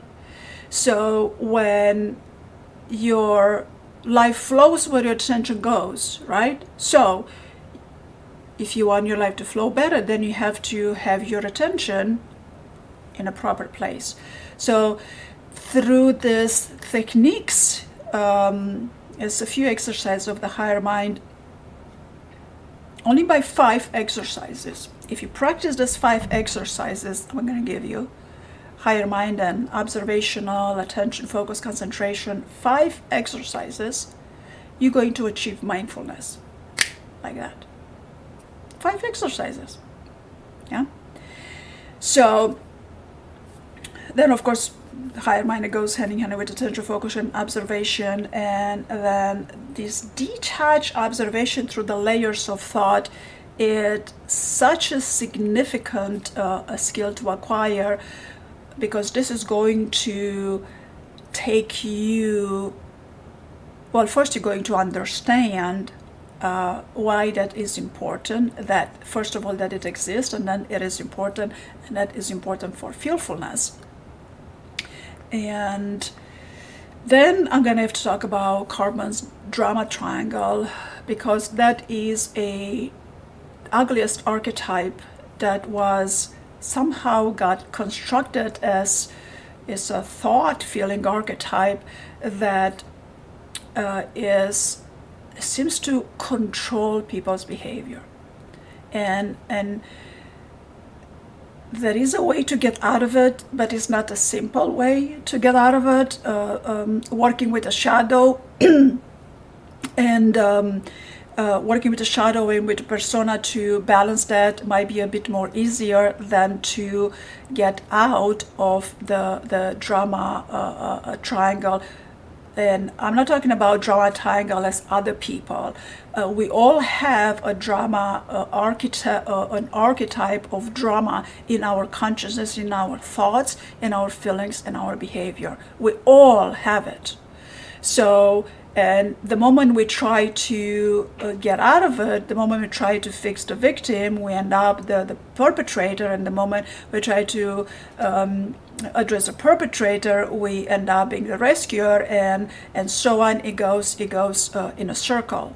So there is a way, and through fearfulness, you will learn how to get out of it. Now, this is a process. This by default is going to address and work with your shadow by default, and it's very significant work. And I've been teaching this since 2011, and the results we're getting, they're quite amazing. And then we're going to talk about shifting from binary states of being to complex states of being. Because, let me see if I can click on something here to show something. Just a quick second. right here. Here's my fearfulness website. So when I talk about binary states of being, here I have on the website, I have a slideshow where I added some of the binary and complex states of being that are so desired right now. A lot of people are looking for confidence. So there's so many states of being. I'm going to have a significant list and going to a good enough depth into describing how to shift from a binary state of being into a dynamic, complex state of being. Because it's easy to do. A lot of us are doing it already, but not necessarily consciously by choice right away when you need it most. Right? Again, step away from that reactionary mode. And it's hard to stay away from reactionary mode because of the amygdala. And the amygdala is, I'm definitely going to talk about the amygdala in my book. Yeah? And let me click on something else here. And that's that. And what else? Let me see if I have this. What is the neurotransmitters? All right. Oh, here might be the thing I was looking for. Yeah, here's the quadrant. Here's Carl Jung's quadrant. The four archetypes. So, and then, so after diving this good enough on the binary states and on a complex dynamic states of being.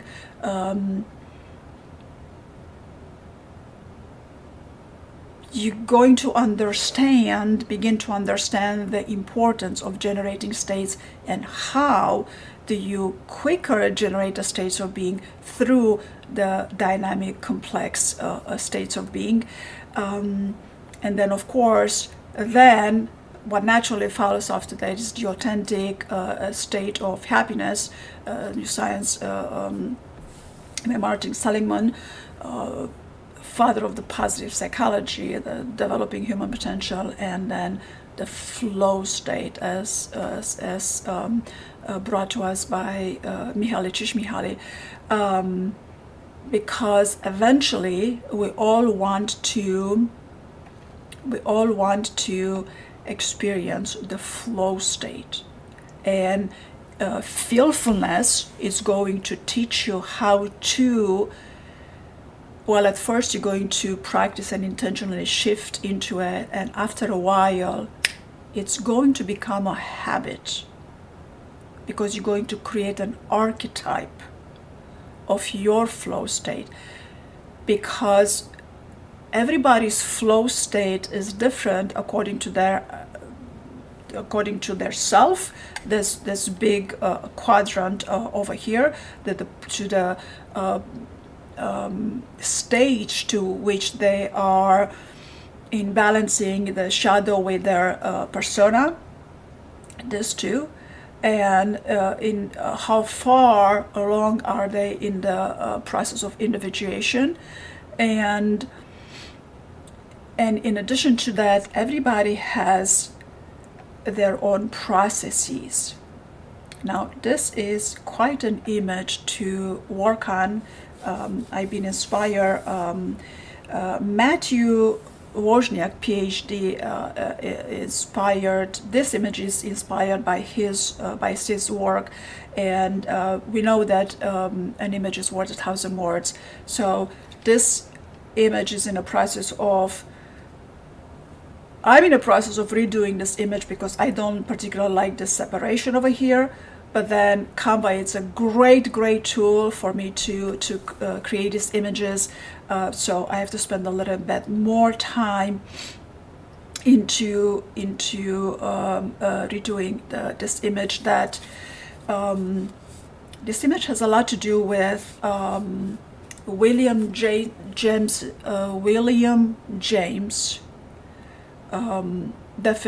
definition, explanation of the I self and the me self, and the values of the subjective me and the objective me, the conscious and unconscious thought, and the unconscious, the meta delusions of the unconscious, again archetypes, and then the delusions that we have, the delusion of the lack of recognition of conscious thought. So we think we don't, we think we have plenty of recognition of conscious thought, but there is a delusion of the lack that we actually have.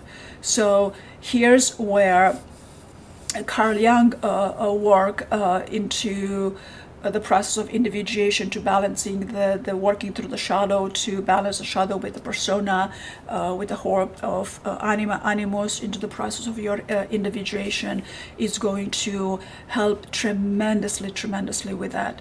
So this is not a scientific book, although some science is presented. This is an easy to read book, and I'm making it easy to read and to absorb. I'm providing a lot of information there, and plenty of reference. Almost. Well, yeah, this is going to be the initial manual of fearfulness. How was that, Randy? Very good. And I see that we're almost at an hour and a half. I appreciate you sharing the information about your book, and you'll have to let us know when it gets closer to being published and all that stuff, so we can have our eyes open for it. All right, definitely, most absolutely, definitely, and you are correct. This has been a long podcast, and I actually have an appointment right now coming up. So thank you for watching. Thank you, Randy. Thank you, everybody, for watching, your input, your questions, and I look forward to your questions. And right here on my website, you are able to find some more. Up until the book is out, you are going to find some more information right here on my website. Yeah, a little slower. You have some information there about fearfulness as overall fearfulness. Yeah. And then I was able to work on this page, which I like this page. I just designed this page myself, on fearfulness training. So all of this is based on the science of neuroplasticity, and talking a little bit about the journey and how fearfulness training is going to go about, which is all very flexible and tailored to the participants, because we are Ericksonian graduates, and we ought to tailor, yeah, and utilize people's strengths, and providing a little bit on the secret to mastery, more on the complex dynamic states of being, the three main processes and steps that are going to take you to achieve fearfulness, a little bit on the states of being, and mind triangles, a little bit about me, and you can book a free discovery call when you are called to do so. All right? All right, so thank you, and we'll see you next time. Is the self in context of emotion and intelligence? The self is a big, big topic and a very, very important topic that is. The self is probably one of the most important topic that we need to be familiar with. Why? Because the self is that which has difficulties throughout life. So the self is a dynamic construct that changes over time, and the self is perceived as mental or cognitive construct, and also embodies in our physical experiences and action and changes in different situations. And oftentimes, people ask themselves, or at least they should ask, who am I? So, who are you? Who are you? Who am I? Who's Randy? And even though the self is often thought as a single and unified entity, according to William James, which is the father of functional psychology, the self is actually composed of different aspects or dimensions, and he distinguished multiple dimensions of the self in a context of consciousness within two levels of hierarchy. There is the I self and there is the me self. The I self as subjective, which is the existence and the process of knowing, and the me self, which is the object, represents the subjective phenomenology at a higher level and the objective phenomenology at a lower level. And then when it comes to the me self, the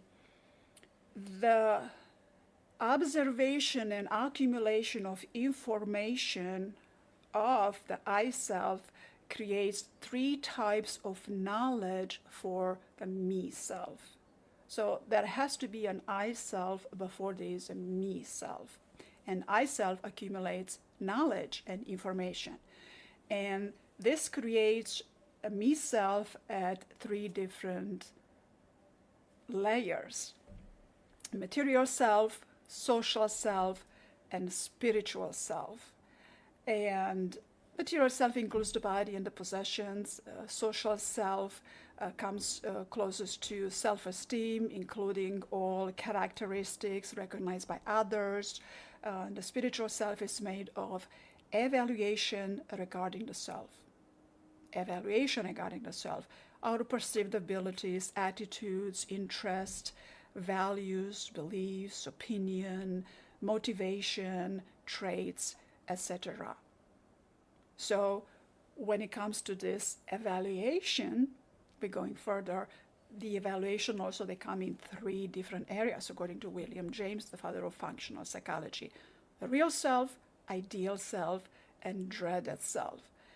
And the difficulties that we have most in life is the dreaded self, because the dreaded self is that part of the self which hasn't been successful yet and is perceived as being unsuccessful or of having bad habits, otherwise known as the ego.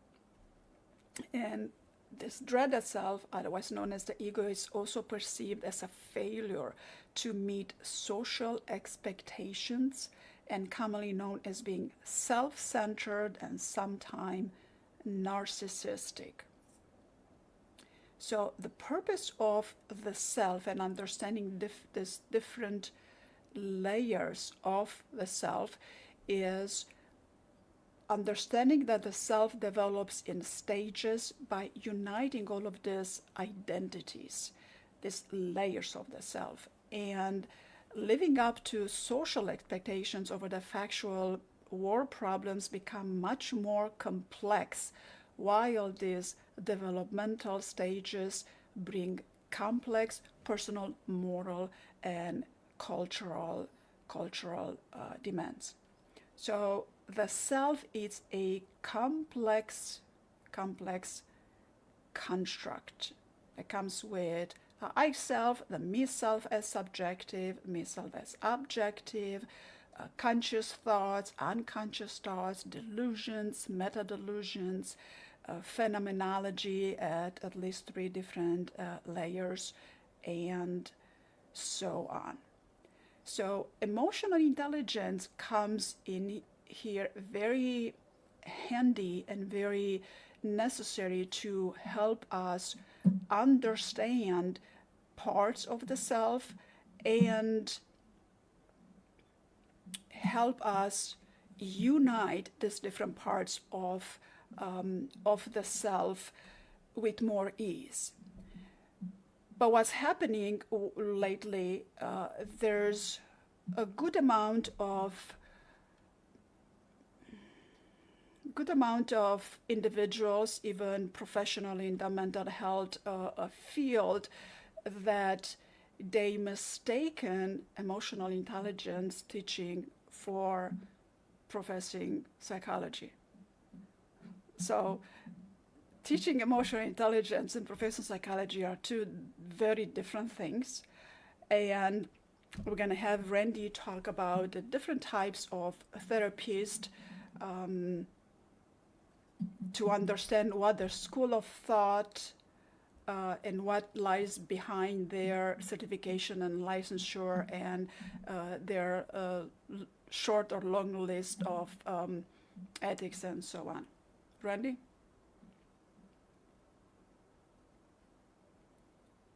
Oh, I'm off. Okay. Sorry, I thought I was on. Well, there are approximately 250 schools of therapy. And what in the world is somebody supposed to do with that? The There are ways to pick a therapist. A person can pick a therapist according to their type of therapy that they do. The most popular ones are CBT for cognitive behavioral therapy, and, and nowadays a hot new one is dialectical behavior therapy, which is a fancy word for a different type of therapy. Different type of therapy. But there are many, many, many, many, many others. The type of therapist that does these can be anybody that's like. The most important thing is not how many letters are behind somebody's name. I saw a posting today on Facebook by somebody who's, I think is a legitimate therapist. She's an LCSW. She had 10 letters after her name. It was about 4 letters more than what were in her name. And I knew what a few of those designations. I knew what LCSW is and a CCM, but I didn't know what the other letters were. So what is important is basically two things. One is, are they licensed? If you're going to a therapist, are they licensed? Number one. And number two, is your relationship with them, does it feel right? So going to a therapist is to go to somebody, if you or somebody else, if you're struggling with emotional or mental struggles or issues.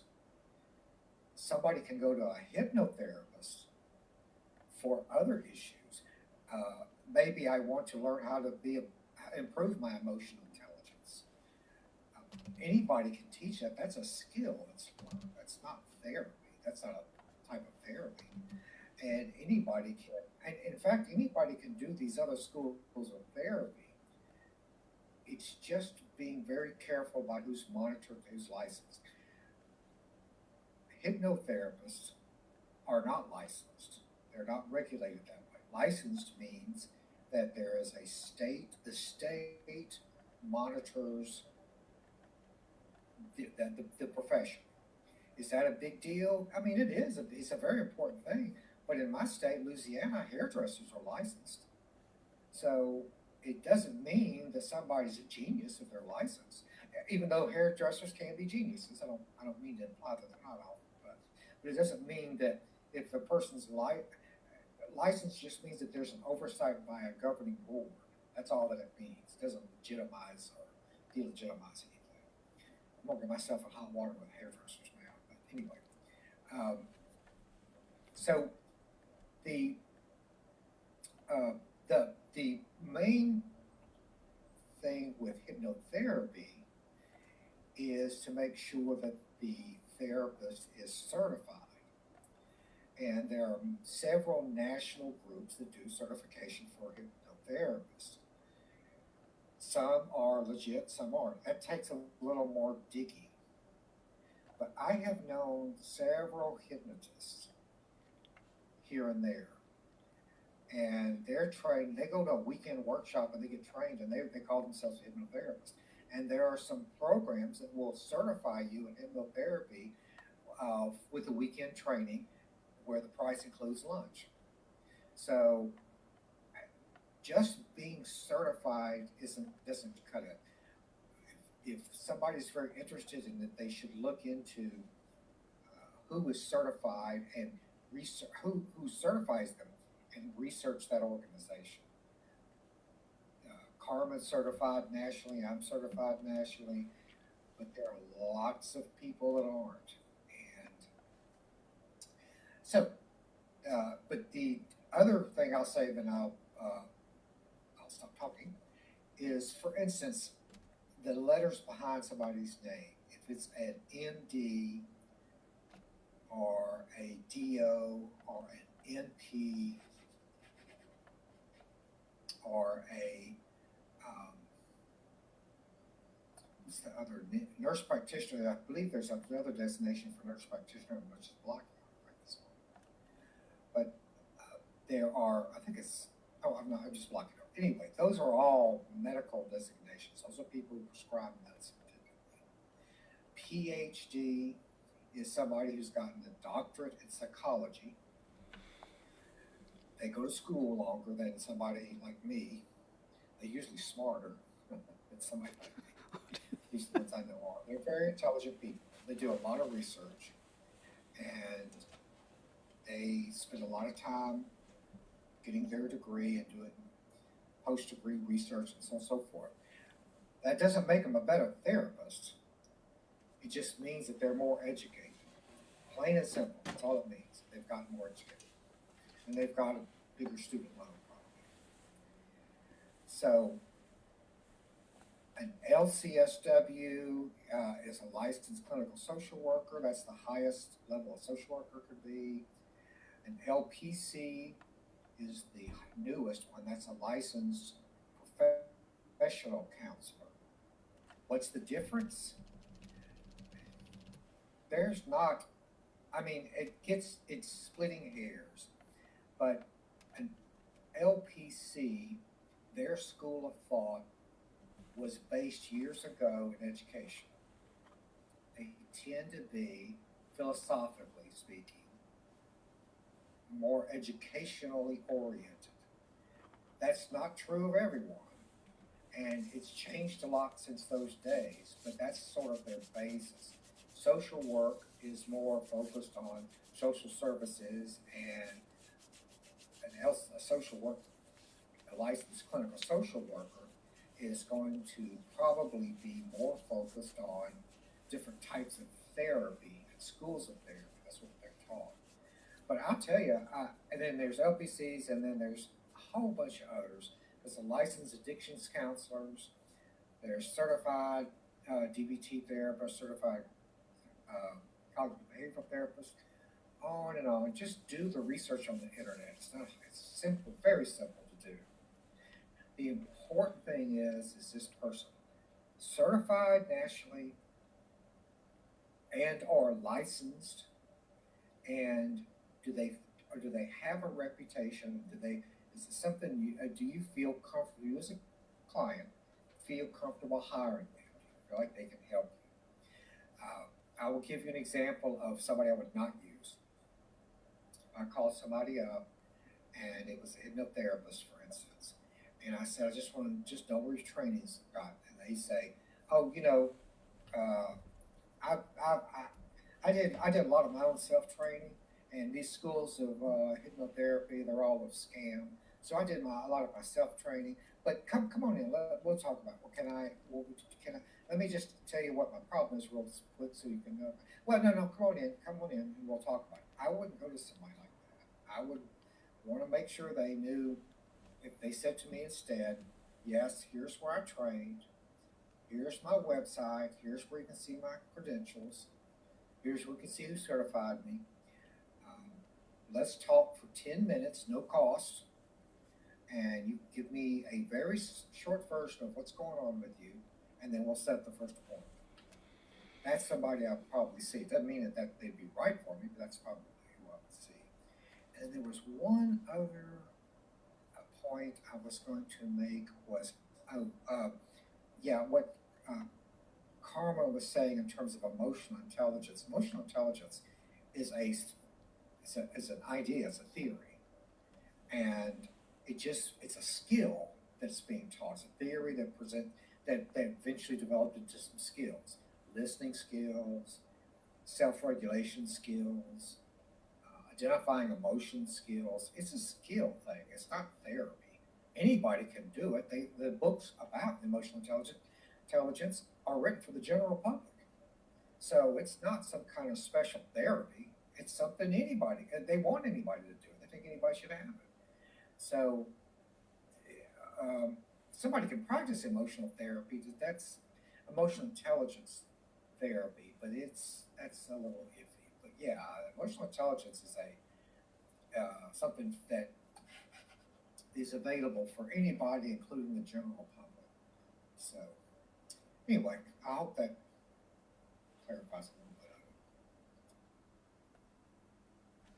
Yeah, thank you, Randy. Yes, that clarifies a little bit on a topic.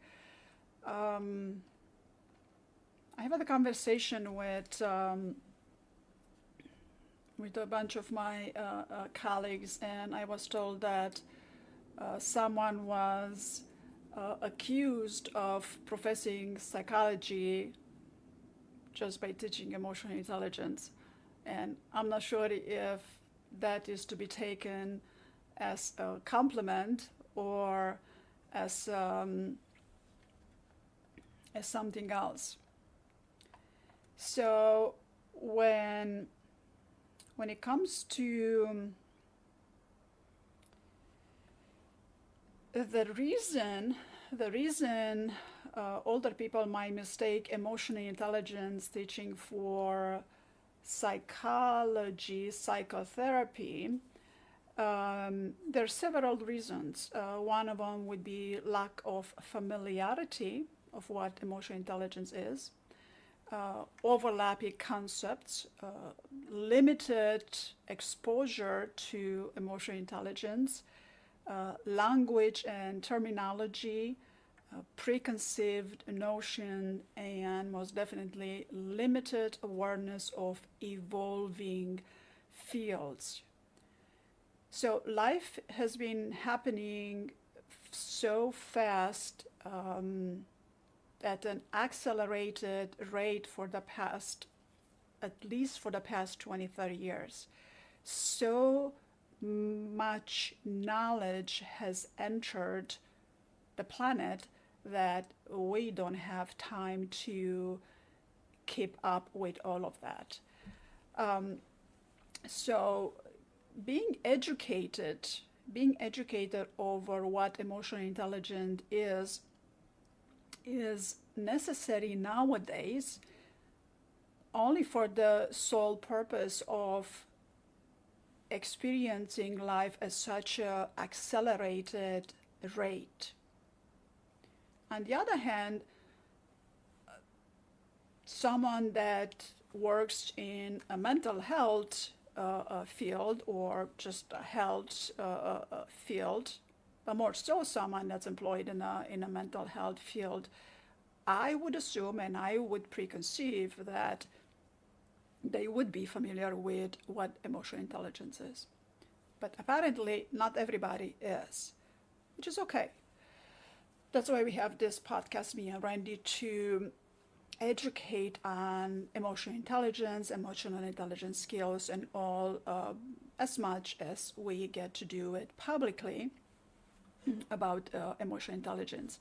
So emotional intelligence is a concept and a field of study that has gained prominence relatively recently. Meyer and Salovey, they published it at beginning 1990, 1990.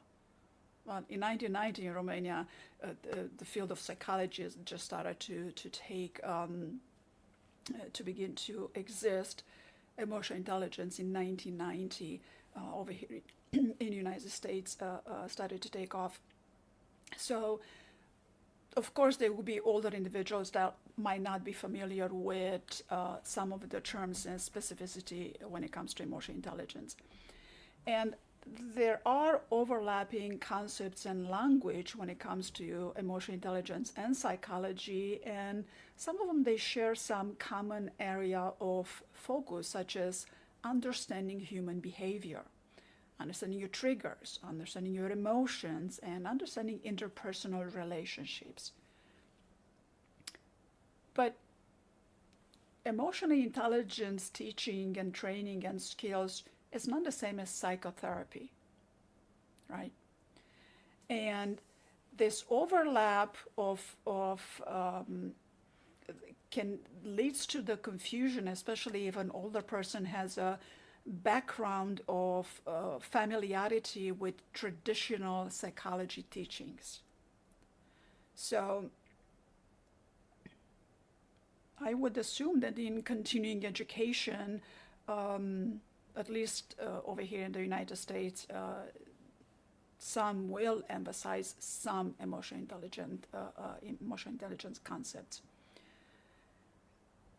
Another, when it comes to that overlapping concepts, there is language and terminology that is used in emotional intelligence teaching, such as self-awareness, empathy, emotional regulation, which may resemble psychological concepts, which might lead to the perception that emotional intelligence is a subset or branch of psychology.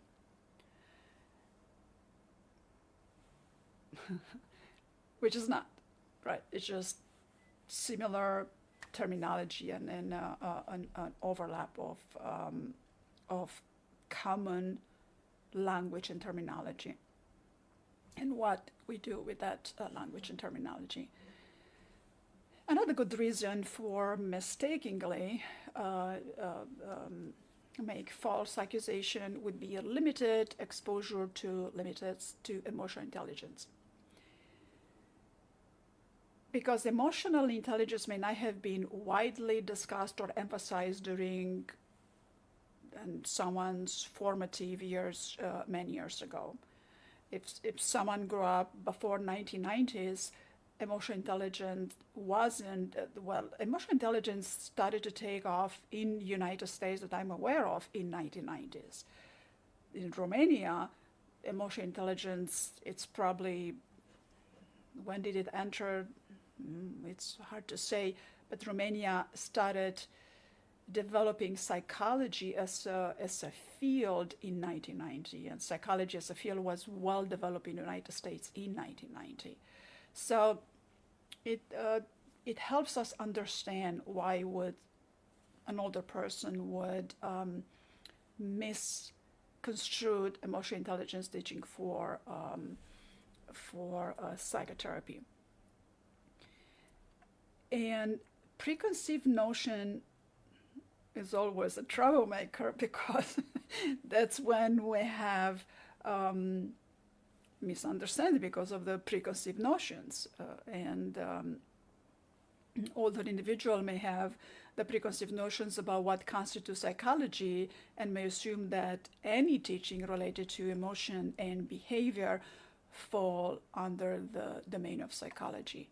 And that might have been so many years ago, but with the emergence of emotional intelligence, with the emergence of NLP, with the emergence of specific language that helps us understand emotions and empathy and self-awareness, and that helps us better understand who we are, what we do, why we do, beliefs and values, and habits that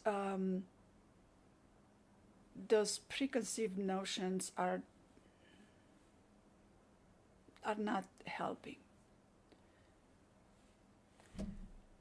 And last but not least is the limited awareness of evolving fields. If we look at the medical doctors, when was it? Some doctors were talking about in 2020 that the medical field research doubles so quickly that every 17th day, and this was a few years ago, every 17th day it would double in quantity, research, information, knowledge. It is impossible to keep track with all of that. But we can keep track with the concepts of what's available.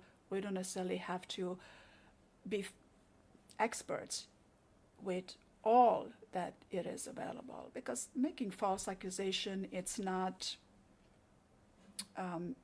good. And knowledge and fields of study, they evolve over time, and it can be challenging for some individuals to keep up with the latest developing. Well, it's challenging with any individual lately. That's the amount of information that we are bombarded with. It's hard to keep track of. But when we conceptualize something, it makes it much easier to compartmentalize and conceptualize things. Emotional intelligence as a distinct field may not have been on other people's radar, or may have emerged after their educational years. And that could say a lot about them keeping up with what's evolving and the behavioral field. Because not everybody, well, emotional intelligence evolving as a field and teaching us how to acquire skills to okay, I'm not going to go that route. It's quite a gift. It's quite a gift to humanity, to everybody. Well, it's a gift to humanity, but has become a requirement in the business world long enough ago. When did I wrote my first book? In 2013 I started writing my books, and emotional intelligence was a requirement. Yeah, that was 10 years ago. Was a requirement at that time already.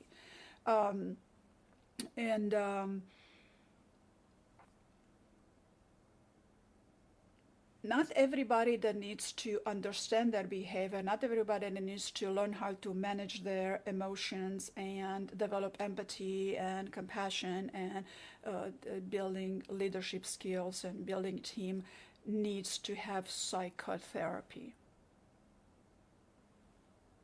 But we all need emotionally intelligent teachings and skills and knowledge about the concept, because it helps us go through life with more ease, and we can certainly, most definitely, have more ease. We could have that at any time and all the time, because we are bombarded with the acceleration of life and information that we are faced with.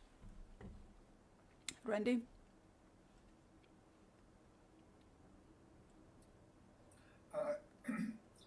Yes, that's exactly right. Emotional intelligence became very popular too because there was a book written about it, number one, and it made headlines because the author, I can't remember, he's a psychologist, he theorized that emotional intelligence was more important than IQ, than our regular intelligence. Yeah, that's this And Peter Salovey. that made a That's lot. Mayer and Salovey. Yeah. That was major headlines. It was a big deal, and that kind of brought emotional intelligence to the forefront, because in our culture, at least in this country, our culture, being intelligent is considered very high. It puts one in a very high social status, usually, not everyone, but typically, it's because our society rewards, and it takes 10 minutes to be on the radio, turn the radio on, and hear somebody saying, well, we're going to interview somebody from Harvard now, and here's a Harvard law professor, that kind of thing. So when emotional intelligence came out, they said, well, this is more important than being mentally intelligent. This is more important. Made headlines. And there's some, I don't know, Carmen's the expert on it, but what little I know about it is that it does help people have a more improved life, and it helps in places like work, where these days in our work environment, it's more important than being the smartest person in the room. I grew up I'm very old, and I grew up in the Vietnam War era, and in this country.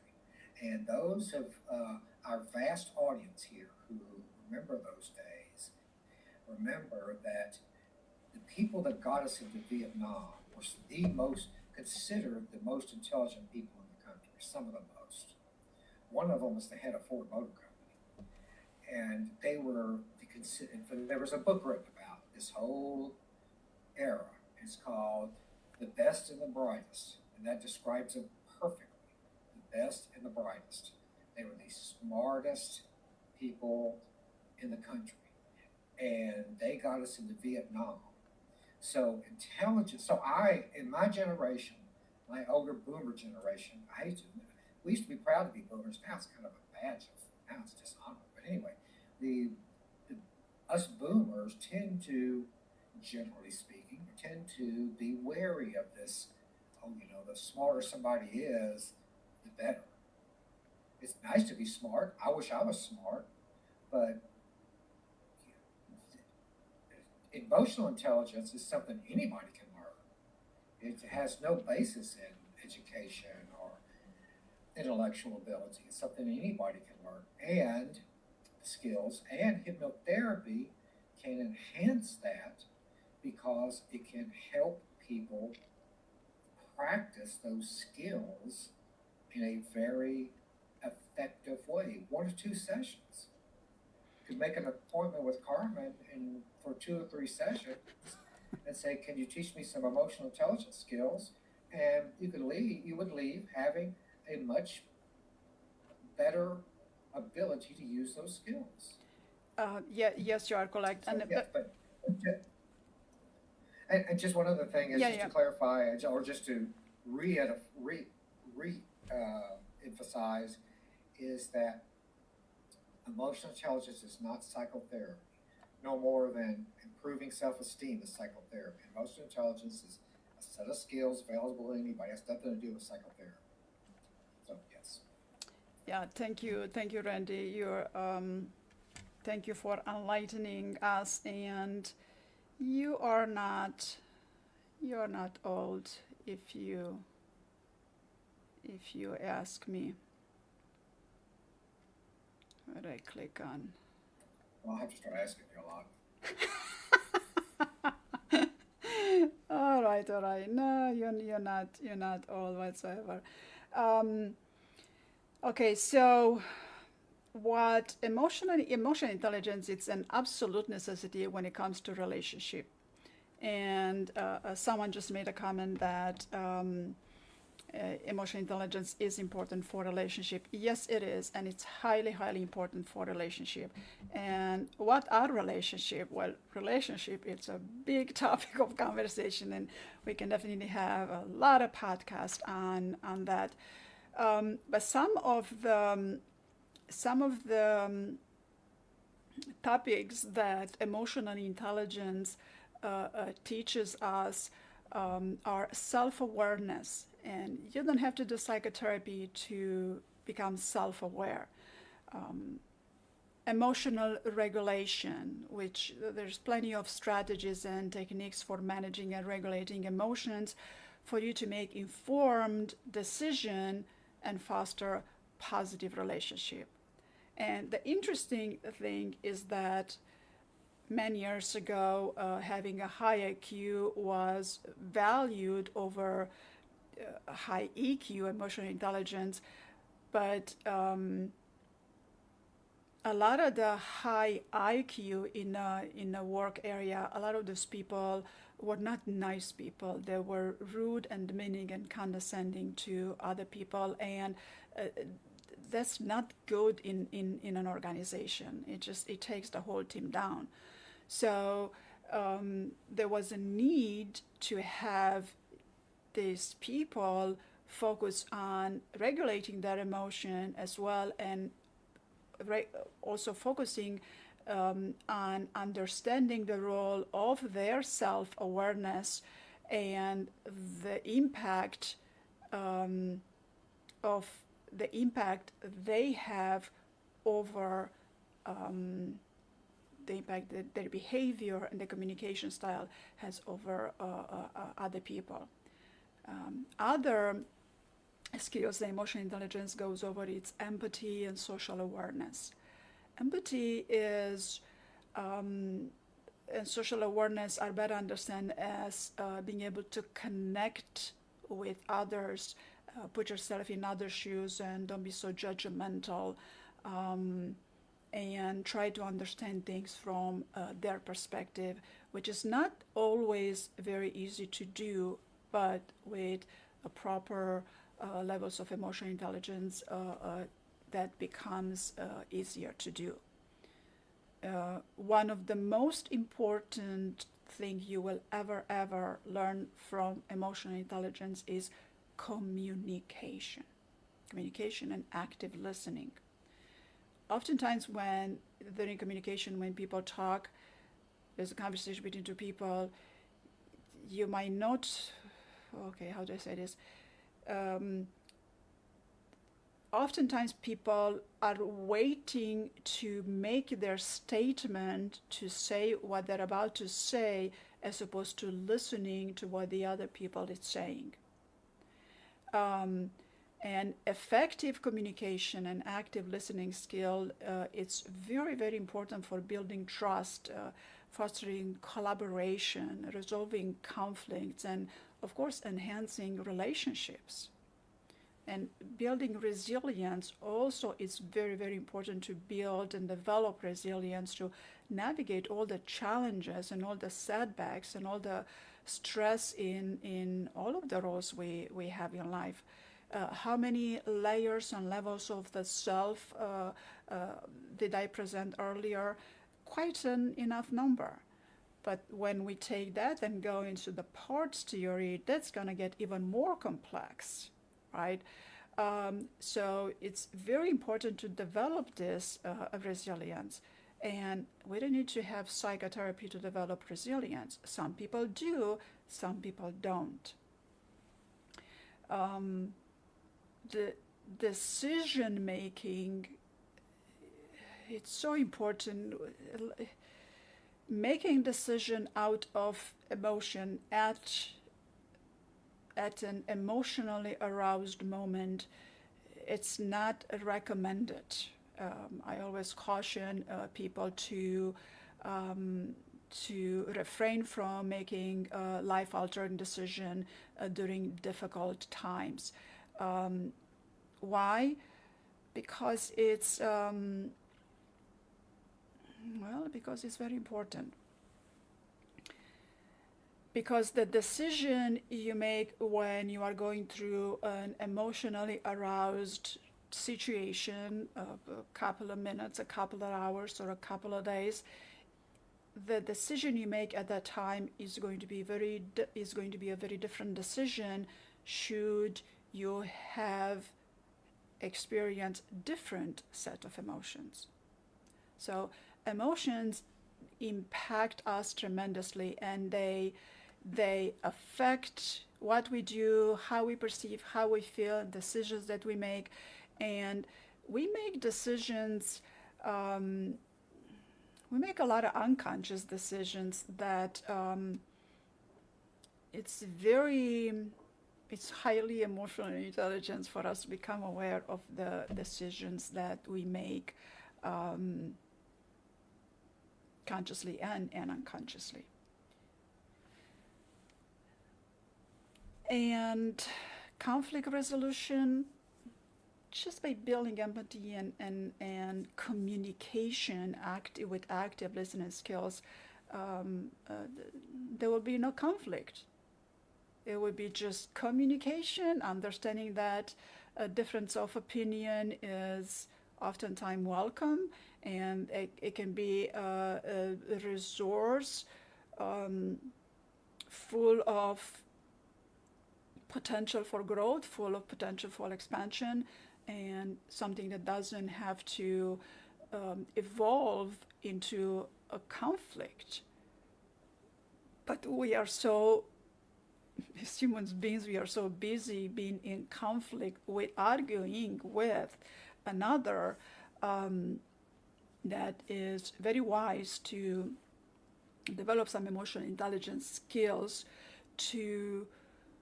for your own benefit, because the more conflict you experience, the more unhappy you are, and life is not pleasant, and it's not enjoyable,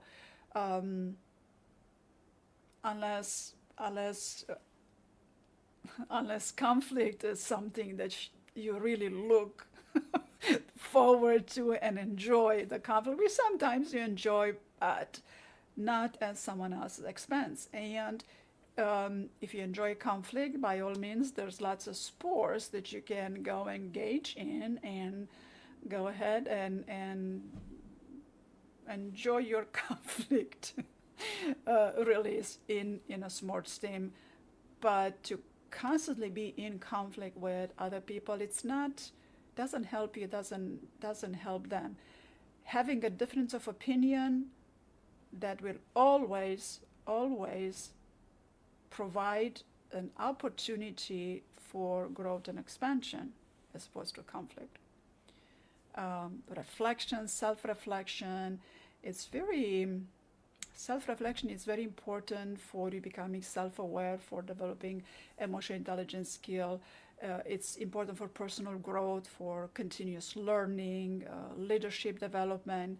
And what I'm finding interesting lately, that leadership development is a terminology that is used a lot lately, and leadership development doesn't necessarily, is not restricted to leadership in an organizational environment only. There are different types of leadership, and in family settings, we need leadership role. We need leadership, some sort of leadership role when we drive a car. We are leading something. Right now, me and Randy are in a leadership role when we are providing this podcast. So leadership encompasses, again, it's a terminology that encompasses a lot, and it's not limited only to being a leader and leading a team, although that's how it has a lot to do with that, but that's not all there is to it. And then growth mindset, embracing a growth mindset to foster ongoing development and overcome challenges again. So instead of having conflict, difference of opinion and challenges, and allowing these challenges to propel you to further grow, that's much more healthy. It's a healthier way to live life. And then authenticity.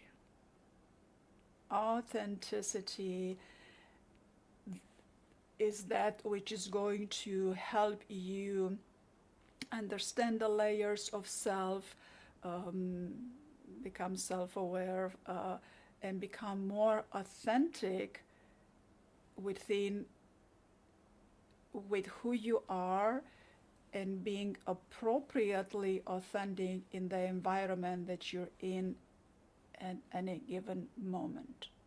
Authenticity, again, is a very big word that oftentimes is misrepresented in a conversation. Like, I'm Romanian, for example, and some would expect me to would understand me as being authentic only when I speak Romanian, or only when I follow authentic Romanian culture, traditions, food, clothing, things like that, which there is a national authenticity, there is cultural authenticity, traditional authenticity, but that's not what an individual authenticity is limited to. And the secret is that with all of the personal growth and with all of the therapies, how long ago was I in a weekend full of training at various different therapy modalities, because now there are so many different types of therapy with a therapist, that with every single technique and every single approach, all of them came down to the self. Why? Because if you're authentic, if you're emotional intelligence, if you're authentic, if you have the self, if you unite those layers of the self, and I'm not talking about parts. Well, we can do parts, and we can talk about parts later on. Then you become authentic, and then when you become authentic, it's easier to be vulnerable, because when you're authentic, integrity automatically comes with it. I don't see situations where you can as the self, as an authentic self, I do not see a situation where you would have an authentic self without integrity. For me, maybe other people can say, but I do not. And once you step into this authenticity of yours, which takes a little bit of time to get back to it, because when we were children, we were just so authentic. Life was full of possibilities, and we wanted to do things, we wanted to learn things, we wanted to take things apart to see how they work, and then parents and teachers and a religious leader told us that that's not the way to do things. The way to do things is this way, my or the highway. This is the right and the wrong and the white and the black. And that's good up to a point, and it's very important. But after a while, taking all of this teaching in consideration, that there is a right and wrong, and there is duality, but polarity, there is a difference between duality and polarity,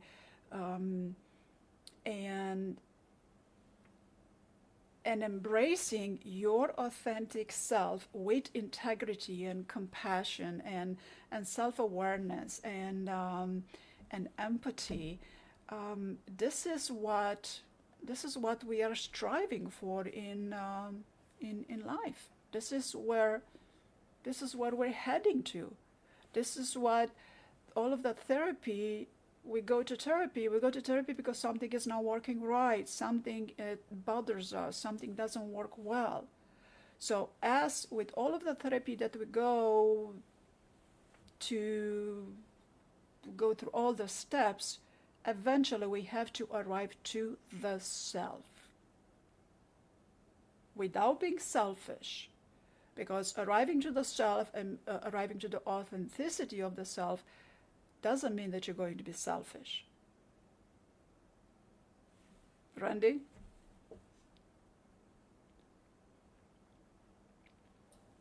Yeah, we could have a whole podcast on authenticity.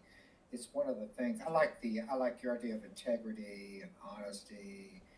Those make a little. I understand those better than I do the concept of authenticity. And here's why: is that, and maybe I'm missing something somewhere, but some of the most psychopathic people in the world are authentic. There's a guy in a Romanian custody right now. Speaking of Romania, his name's Andrew Tate. Very popular YouTuber. Millions and millions and millions of followers. 99% of them are male. They're in their 20s. They're very, very lost people, in my opinion. No offense, but he he he espouse a he's a psychopath, in my opinion. And I'm not diagnosing him. I just psychopath's not a diagnosis anyway. But he just has these. He's been arrested now and charged with trafficking, and there's some court documents that have come out that shows he obviously was into sex trafficking with very young women. A very, very dislikable person, and if you can listen to about 5-10 minutes on him on YouTube, and he's just insane, but he's very popular. To me, he's very authentic. He's pure as he can be in the sense that he is who he is. So I struggle with being authentic because I just know a lot of psychopaths that are very authentic. So anyway, I know I'm missing the boat on it somewhere. I must be, but You're that's not what I struggle with. you're not missing the boat, and you make a very good point, because to the same token, when talking to my Romanian friends, plenty of them assume that being authentic is it's having the authenticity of the Romanian culture, traditions, clothing, values, and keeping that authenticity. And authenticity is authenticity is I well no, no, they're not authentic, because these people that are intentionally harming others, they have some authentic emotion, they have some authentic anger, they have some authentic derangement, but I don't see them as authentic self. So would you say that Harvey Weinstein was not an authentic person? That kind of a person would, You know who I'm talking about? yes, well, that's not how I see the authentic self. That person is a criminal. 'Cause I read a book about him, Uh-huh. and so it's very interesting. He seemed as authentic as hell to me. He wasn't trying to hide anything. He didn't have any kind of hidden agenda. I mean, he was who he was, and for 30 years in Hollywood, everyone knew who he was and did business with him, and it was all, all. In other words, he wasn't putting on a facade. He wasn't being fake. He wasn't. Okay, He okay, let me interrupt that. Being authentic is not the opposite of fakeness. But someone like you describe, I don't care to reproduce their name because I don't care to honor them. Someone like that is obviously an ill person, and they have an overinflated sense of self.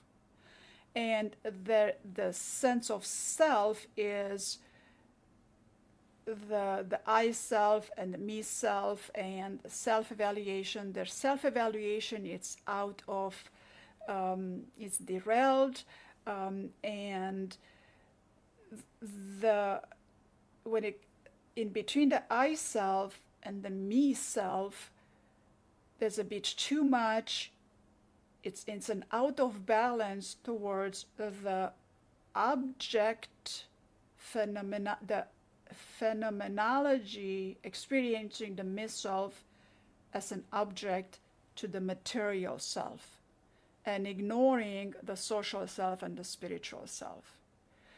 Because the spiritual self, the essence of who we are, it's less likely to go inflict our harm on others.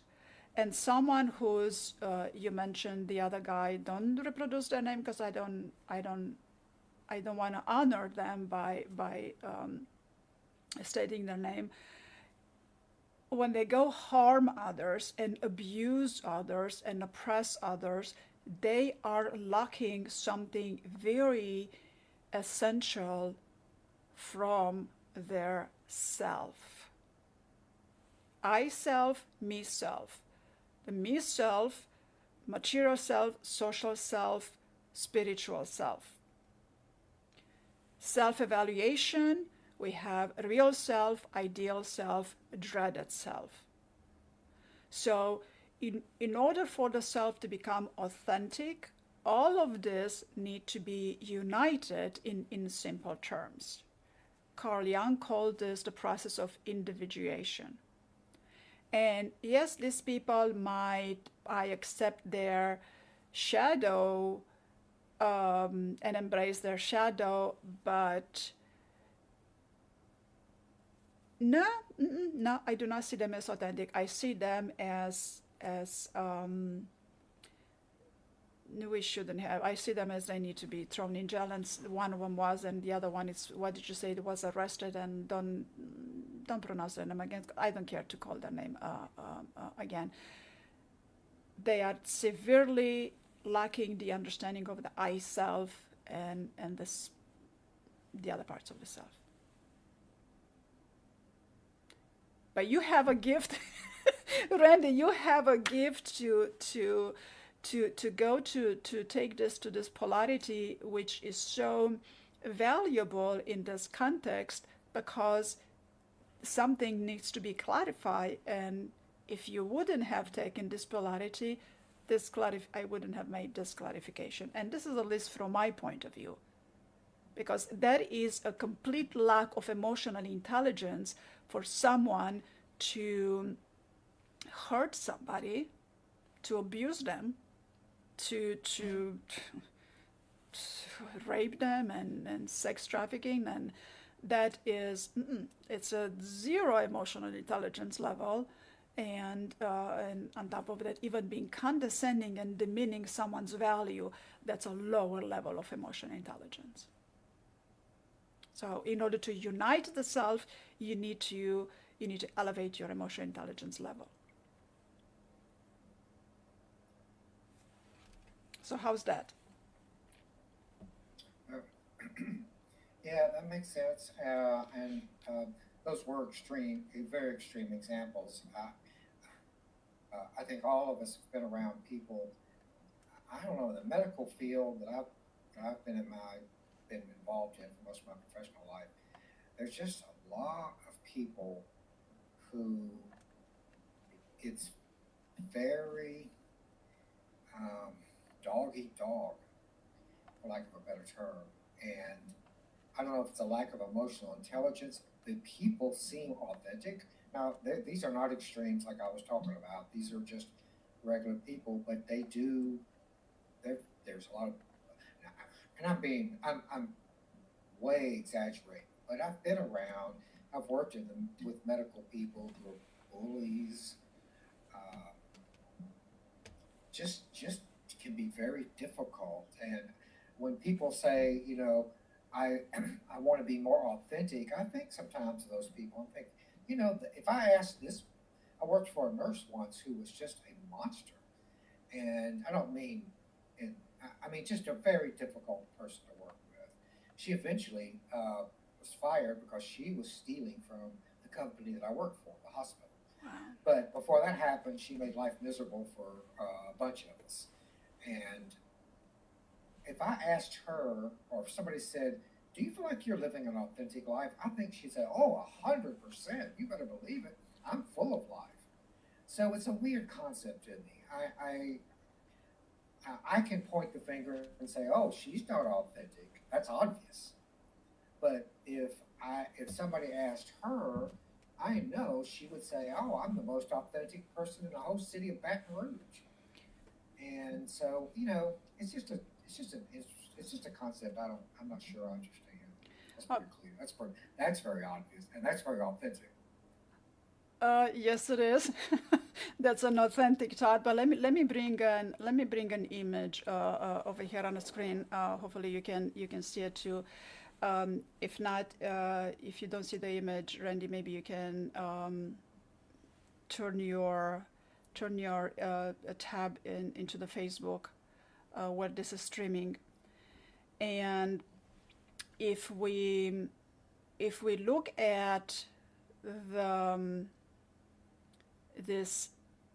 the conscious experiences of the self, at least 35% of the self and I self and me self, it is unconscious. It contains delusions, and it contains meta delusions and delusions of lack of recognitions of conscious thoughts. So these people, again, they may have an authentic emotion and an authentic need to dominate and an authentic need to be put on a pedestal and an authentic narcissistic inclination or authentic psychopathic inclination, authentic sociopathic inclination, yeah, but not the authentic self. If we look at functional psychology as taught by William James, father of functional psychology, and then looking at the process of individuation as per Carl Jung, the father of psychoanalytical psychology. Within the conscious experience of the I self, we have the me self as subjective, and then we have the me self as objective. Me self as subjective at a higher level, and me self objective as a lower level. And in this image, you can see the me self subjective at higher level in this gray area, where the me self objective phenomenology in the lower level in the white area. And these two higher level and the lower level of the me self experience has at least 3 different layers. And if we are looking at the visual experience, only just taking the visual experience because it's easy to explain, within the visual experience, a me self at the higher level and the me self at lower levels goes like this in 3 layers. At subjective highest level of the me self, the experience will be I see a hand. I, as the me, I see a hand. It's more general. In the other level, it goes a bit more specific, into which it says I see your hand. It becomes a bit more specific. The visual experience of seeing your hand is not just a hand, but it's your hand, so there's more precise. And when it gets to the objective me self phenomenology level, then it goes into I see my hand. So the me self is complex through all of the senses, the visual, olfactory, auditory, tactile, also imagination and abstract thoughts. But what's interesting at this level of conscious thoughts, I'm talking about just conscious thoughts right now, at this level of conscious thoughts, the pain and the emotions are experienced differently as an objective phenomenology. As a subjective phenomenology, most individuals are going to experience some of this visual, olfactory, auditory, tactile at these three levels. But as an objective phenomenology, pain and emotions are going to be experienced differently. So here's another good reason of why emotional intelligence is such an important and such a necessity nowadays. How how did this go into your understanding of authenticity, the way I'm approaching authentic self? Yeah, that makes sense better. Yeah, um, it's used so much; it's kind of psychobabble by a lot of people, but that makes sense. All right. Yeah. It's interesting. It's an interesting discussion. I don't.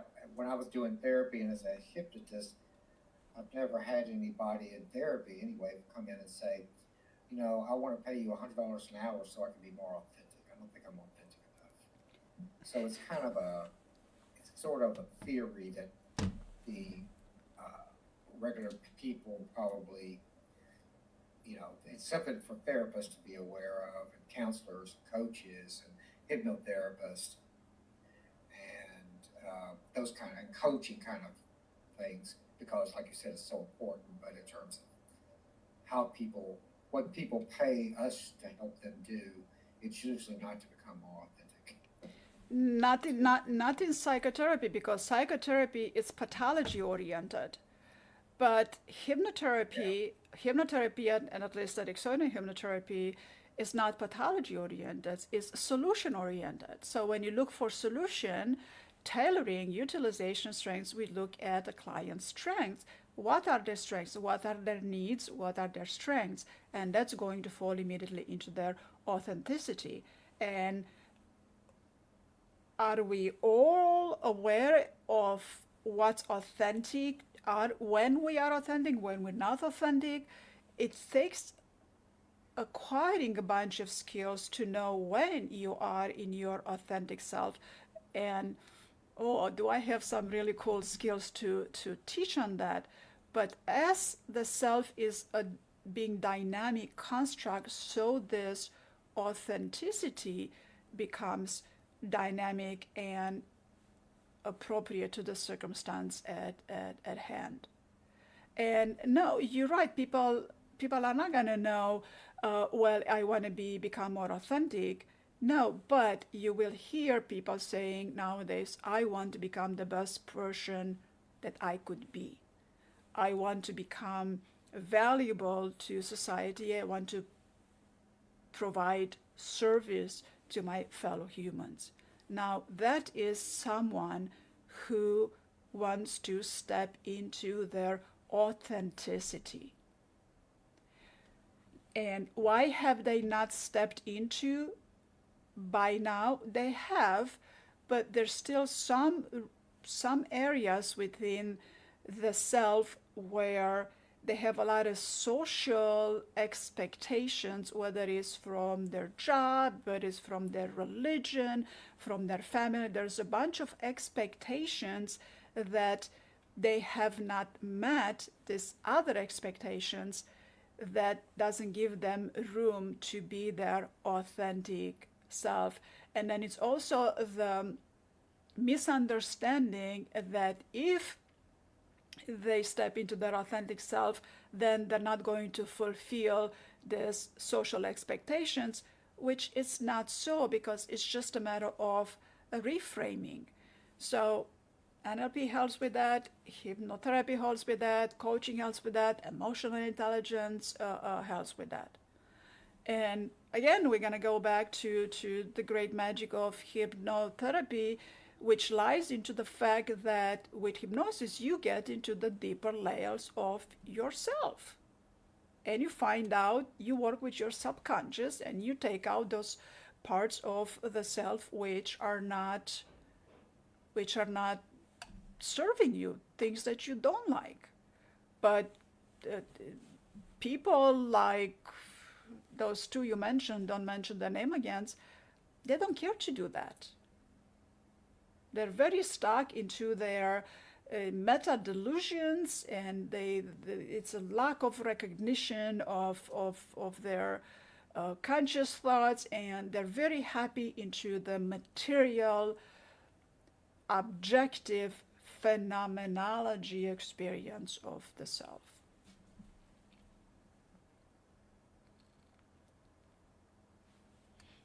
Yes? Sounds good. All right. All right. So that should be all for today, for tonight. Thank you for everybody's feedback, and we've taken some questions. We're going to address this question later on in the next podcast. Thank you, everybody. Thank you, and good night.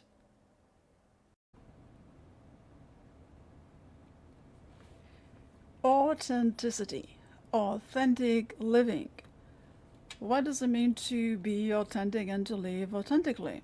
Well, authentic living requires you to embrace the reality of your freedom and to be responsible for how you choose to live.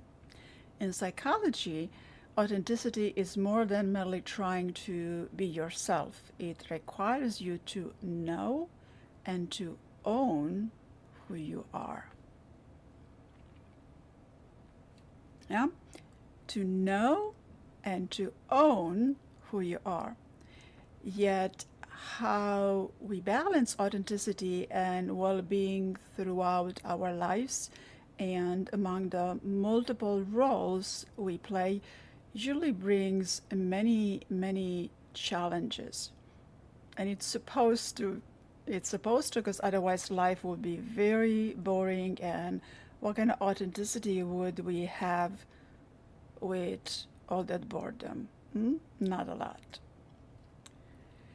So, what is living an authentic life? Now, how we perceive our authenticity is a crucial aspect of who we are. Perception, keyword perception. Not only does it significantly influence the pleasure we derive from our experiences, pleasure, happiness, joy, but it also affects our judgment and behavior across all aspects of our life. Judgment meaning as how we criticize, because we criticize a lot, don't we? Interesting enough, if we pay attention to, we see that young children are highly aware of the importance of authenticity. You might remember when you were a kid and how important it was to you to be authentic. And learning to treasure originals more than copies. Children, they learn to treasure original more than copies at a very early age. And later in life, authenticity became greatly affected by our skewed sense of value, of higher value, given by the expensive objects like expensive designer watches or specialty coffees or all kinds of designer stuff. That's a skewed sense of value. Now, learning to live authentically is about understanding what it means to be real. So what does it mean to be real to you? Yeah? Because for a lot of people that have grown up in traditional type of a society, a lot of Eastern European countries. I'm going to stick with Eastern European because I am Eastern European, but there are many more societies and countries that define themselves by their traditions. And a lot of my friends and colleagues define their authenticity by the traditions. But is that all that is to authenticity? I think there is more to authenticity. Now, learning to live authentically is about understanding what it means to be real. And traditions are past and they're old. They're valuable as tradition. But how big of an impact does it have over your authenticity? That's for you to determine. Because authenticity requires us to be natural, realizing our needs while at the same time considering others' needs. And this is not very easy. And for a lot of people, tradition plays a significant role in authenticity, and for some people, tradition does not play a significant role in their authenticity, and that is all right, right? But how and why do we stop being ourselves and being authentic? Is it all about traditions that we are stuck into thinking, perceiving that traditions, it's all there is to authenticity? Or is there more? Where Carl Rogers, most renowned humanistic psychologist, believe that being motivated toward fulfillment and self-actualization is a normal and natural human urge, yet it can be blocked when our needs go unsatisfied. And oftentimes this authenticity can also be not necessarily blocked, but unnecessarily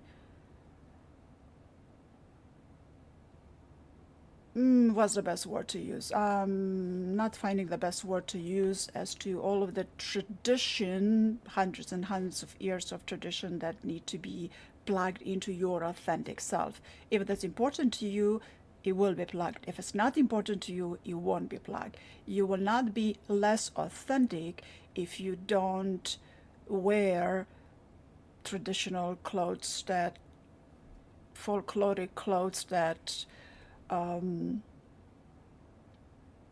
okay, I'm not gonna go the route. I'm not gonna go the route. Needless to say, people will do all they must do to survive, and this affects behavior and how we perceive the world and the people around us. And the people who have their needs met through positive, nurturing environments, they tend to flourish. Their authenticity will flourish. Because humans have a natural tendency to strive to become more authentic, developing in the direction necessary to reach their full potential. Just like plants that grow towards the sun. They're beautiful. So we as people should always tend to aspire to grow towards the light. What is the light? What is your light? So, babies. You see, when it comes to authenticities, we don't teach babies to be authentic. Have you tried teaching a baby to be authentic? Doesn't work, does it? Babies are just simply are authentic. Children just simply are authentic. But they don't judge. So it's easier for them to be authentic because they don't judge, but there are so many more components into their authenticity other than lack of judgment.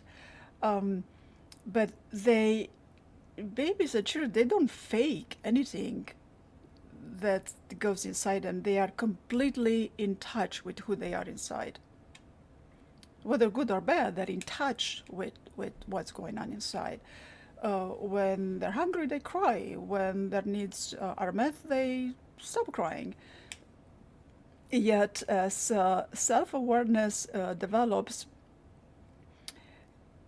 so does the sense of who they are, and then the narrative starts to develop. Yeah. They have a more expanded sense of who they are. So who are you? Now, the authentic parent ensures that the child needs are met. The developing child is free to choose their path, experiences a sense of belonging, and develop and realize their potential. If all the paths are clear and no difficulties within those paths, right? But in reality, love is often conditional. As children, we are shown more love and affection when we perform well, whether we get good grades or we win the race and we behave well, whatever the definition of well behavior is in the family we grew up with. And we learn that there are things that we must do to feel an increased sense of belonging and love. We learn that in our childhood. Everybody does that. And for a lot of people, this particular aspect can push them towards an inauthentic living. But Joseph reminds us that it's not true that for much of our adult life we put on a show. A lot of us put on a show, a lot of us don't put on a show, a lot of us strive to live an authentic life, to become our authentic selves. But there are a considerable amount of people that during the day they experience only temporary moments where they feel as though they are truly themselves, saying and thinking exactly how they feel. No, we can't. We are stressed, so we can't say. We cannot say exactly what we think and how we feel during the lot of stress because we don't think good thoughts. So saying everything we think and feel when we are under a lot of stress, we're just going to end up hurting other people, and that doesn't mean we're going to be authentic. So let's just tame that wild anger, frustration caused by stress and overwhelm. Other than that, a person living authentically exists moment by moment. Now, moment by moment doesn't mean that they are not responsible. They are responsible, all right, and they're aware of the consequences of the choices, but they still have arrived to a consciousness of being in the moment, experiences life moment by moment, savoring each moment, striving to understand themselves, their motivation, their defenses, and the conditions of worth, while also being aware of their responsibilities and choices. Because truth of the matter is that responsibilities comes before rights. We're not babies anymore, right? So we have responsibilities. An authentic life involves following your passion and being intimately connected to your natural abilities, strengths, and talents. So what are your strengths? What are your talents? What are your abilities? Do you know them, or do you know some of them? Now, authenticity and authentic self in psychology research looked at life being impermanent and the uncertainty that of life impermanence may actually increase the authentic living, because for many people the realization that death is ultimately unavoidable, then that values are subjective and the universe holds no clear objectives, can actually be the wake-up call that leads people to live more authentic lives. And researchers, psychologists, researchers explore the nature of authenticity and self-presentation, and surprisingly, they found that authentic people see colors more intensely. The colors are more vivid. And also, another few aspects that psychology research found is that authenticity may have personal values and add meaning to our lives, and we may also wish to be seen as authentic to gain social benefit. Well, all right, if that's your goal, then that's your goal. Hopefully you want to be authentic for no other gain than being authentic. And gaining really comes with that, not being authentic for the purpose of gaining something. Because you're going to gain lots when you become your authentic self. Now, self-esteem occurs when our true self, our motives, our values, our feelings, and self-perception operate congruently in our everyday life. And authenticity, or even being perceived as authentic, may provide positive benefits to our view of self-worth and view of our abilities, and also over increasing the amount of self-respect.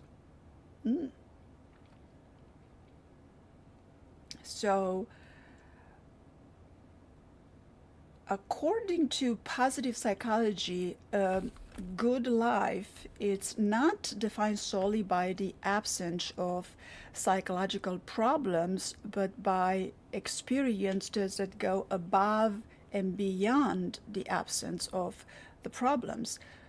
We all have problems. If there would be no problems, life would be very, very boring, and I don't know how much authenticity would be there in between boredom. And it is boredom that causes a lot of violence in life. So we don't want to be bored. Absolutely not. Not overwhelmed, but not bored. And when it comes to authenticity, it's most likely when we are free and ready to flourish that we are authentic. So a considerable sense of freedom, not in a sense that you're free to do whatever you want, because you're not free to do whatever you want. There are rules and laws, and you got to be a law-abiding citizen, yeah? Because authenticity and living a complete and fulfilling life are processes rather than outcomes. Like success is a destination, yeah? It's a journey. Success is a journey, not a destination. Authenticity, it's also a journey, not a destination, a fully rewarding journey indeed. And living authentically involves moving in a direction that is most authentic to you as individual, and fully developing your potential, experiencing meaning in life and a deep enjoyment or happiness, including seeking authenticity, seeking excellence, and personal growth. And a person who, well, the way you will know you are more authentic than not, or at least moving toward reaching your authenticity, is that you will find yourself expressing gratitude, being mindful, engaging in challenging activities, expressing your essential self to provide meaning and purpose to your life. Now,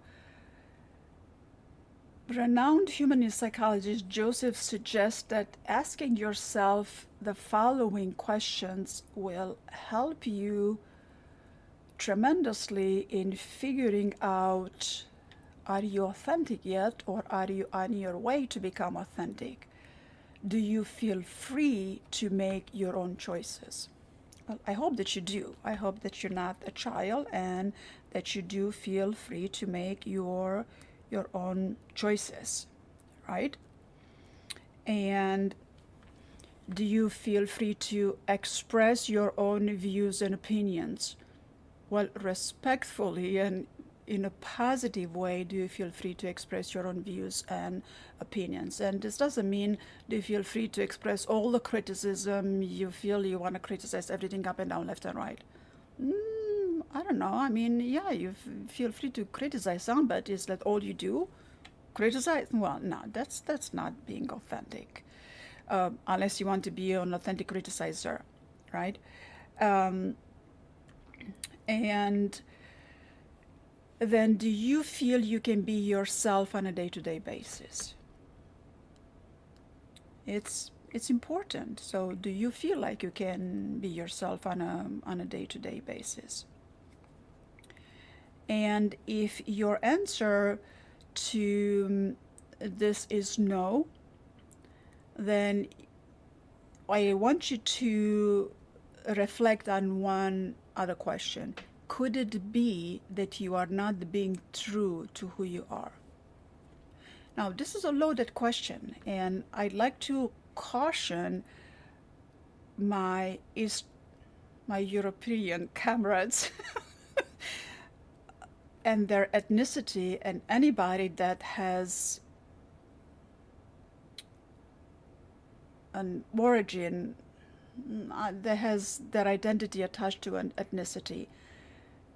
There's much more to tradition and ethnicity when it comes to authenticity, and authenticity doesn't mean you have to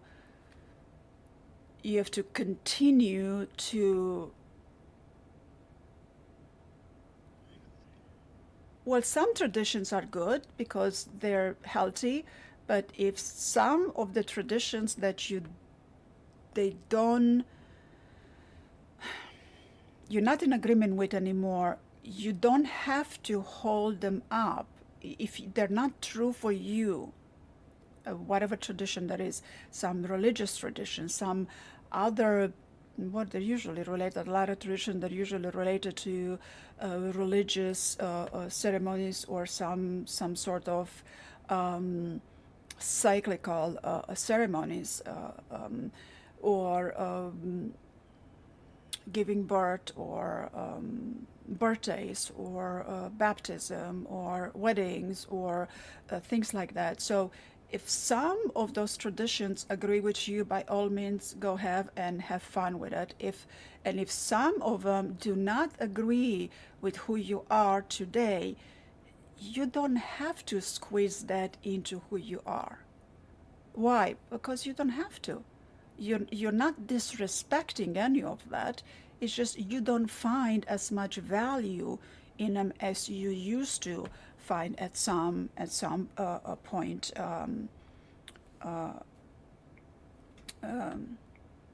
some time ago, right? So how to be your authentic self? There's lots of practices that you can engage in, several practices and activities to be more authentic while you encourage a balance between what's going on inside and what you express outside, from in to out, right? But in the long term, putting on an inauthentic front just because you have to stick with some tradition, well, you have to respect the rules and the laws, and you have to be a law-abiding citizen, and you have to be respectful. That's a given. We're not talking about that. Being authentic doesn't mean you get to do whatever you want and break whatever you want and walk over people. No, no, no. But in the long term, putting on an inauthentic front, just for example, I'm picking on tradition. Well, because a lot of people when it comes to tradition, a lot of people, I have been scolded, and other people have been scolded by being inauthentic because they don't follow all the traditions. Well, thank you very much. Can I adjust to some of the traditions? For me, for example, I'm not going to follow all of the traditions when it comes to eating. No way. Why? Well, I have lots of food allergies. So thank you very much. I'll respect all of the traditions, but I don't have to eat that food, right? So, and whichever way this is going to apply for you, then that's how it's going to apply for you. Because putting on an inauthentic front is tiring and ultimately is damaging to your mental and physical well-being. Because in the end, you keep up with the Joneses. You don't have to keep up with the Joneses. You have to keep up with yourself, being who you are, your authentic self, nourishing yourself, and being of service to others. Because in the end, the way you know you are your authentic self, you are becoming more aware of what's happening in your body. You are listening to your inner voice, to that respectful, nourishing, nurturing inner voice, not to the inner critic, because that's too much criticism, right? So listen to the inner voice, to your values, inner strengths, to all of the positive aspect to your inner voice. Don't put yourself down. No. We can increase your self-worth, self-esteem. And also know yourself. Know yourself, be yourself, and own yourself.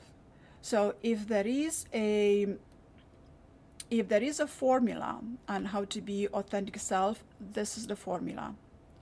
Know yourself, own yourself, be yourself, and you will be your authentic self.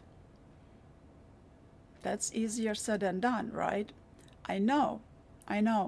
Because becoming more aware of what's happening in your body, and know yourself, it might be easier, but owning yourself, a lot of people have difficulties owning themselves.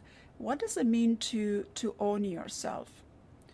Well, a lot of us, and way too many people, if you ask me, there's a lot of external expectations that we go about fulfilling. There is a need to go fulfill all of this external expectation, and here are what traditions come in, because traditions, well, here's society, families, other people, mother, father, teacher, minister, that tell you who you should be and what you should value. And a lot of this is important, and you want to listen to it, and because it's valuable to you. You're not going to reject all of it, because a lot of it is healthy. But when you get to the point where you know that part of it is not healthy and is not for you, then you move on, and you go about getting to know you more, getting to own you a little more. And it takes a little bit of personal growth, takes a little bit of coaching, a little bit of experiences, positive experiences that are going to positively affect your neurotransmitters and your amygdala, and that consolidation of the stored memory that is going to repattern a lot of the patterns that no longer serve you. And because you've, by now, all of us have spent plenty of time trying to please other people, pleasing external expectations. We still have to do that at work. We go to work, we have a job, we get paid, we have to please those external expectations, but that is at work. At work, you have your work identity. You don't have to identify yourself, your authentic self. You don't have to identify that with your job title. Well, if you want, and it's all congruent with who you are, who you want to be, by all means, yeah, good. But you don't have to. Your job title is not who you are. It could be, but it's not. And knowing what your true authentic self looks like is going to take some time, because even in the process of learning who you are, how to develop the best, well, reevaluate your values, identify your strengths, having some transformational experiences, uplifting transformational experiences, it takes a little bit of time. But in the process of reaching your authenticity, it requires you to have a good understanding of your thoughts, your emotions, and your behaviors. And what you think and feel, it's also part of the behavior. So thoughts, emotions, feelings, behaviors. And if you struggle with this self-awareness, you definitely want to get in touch with a trained coach. If you don't want to get in touch with me as a trained coach, by all means, find a trained coach that is suitable for you, that you find you are going to have a good relationship with, that you find that you are going to be allowed to be your true self, a coach that's going to hear you as you are, not to hear you as you need to be. Right? So personal growth into becoming your authentic self, it's one of the most rewarding journeys in your life.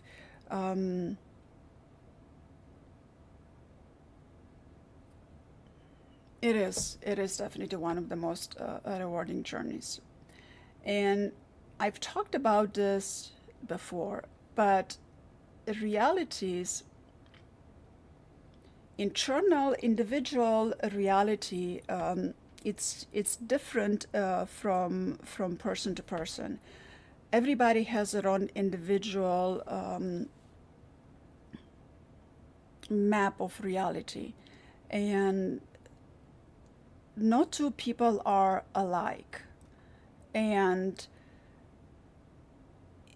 that's a good point, that no two people are alike, because if we all would be alike, again, it would be a lot of boredom, and boredom is not healthy, not at all. A lot of people resort to violence because there is boredom, right?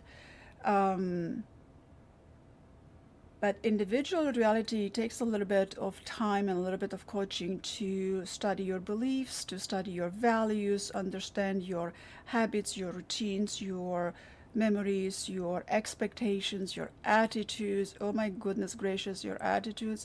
We all have attitudes. And understand our meta programs, the filters, how we generalize, store, delete.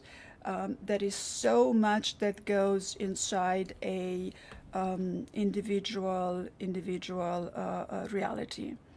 So with creating ease, I am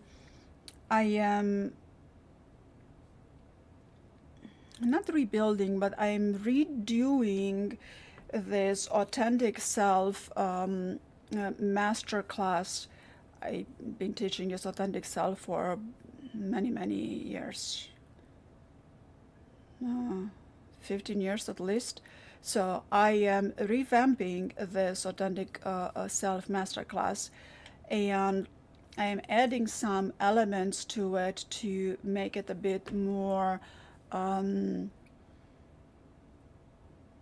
add value for your sense of accountability.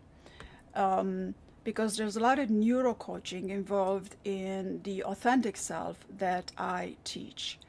And my neurocoaching involves feelfulness, which is my own proprietary thought feeling practices I call feelfulness, where I teach you to feel a feeling by choice.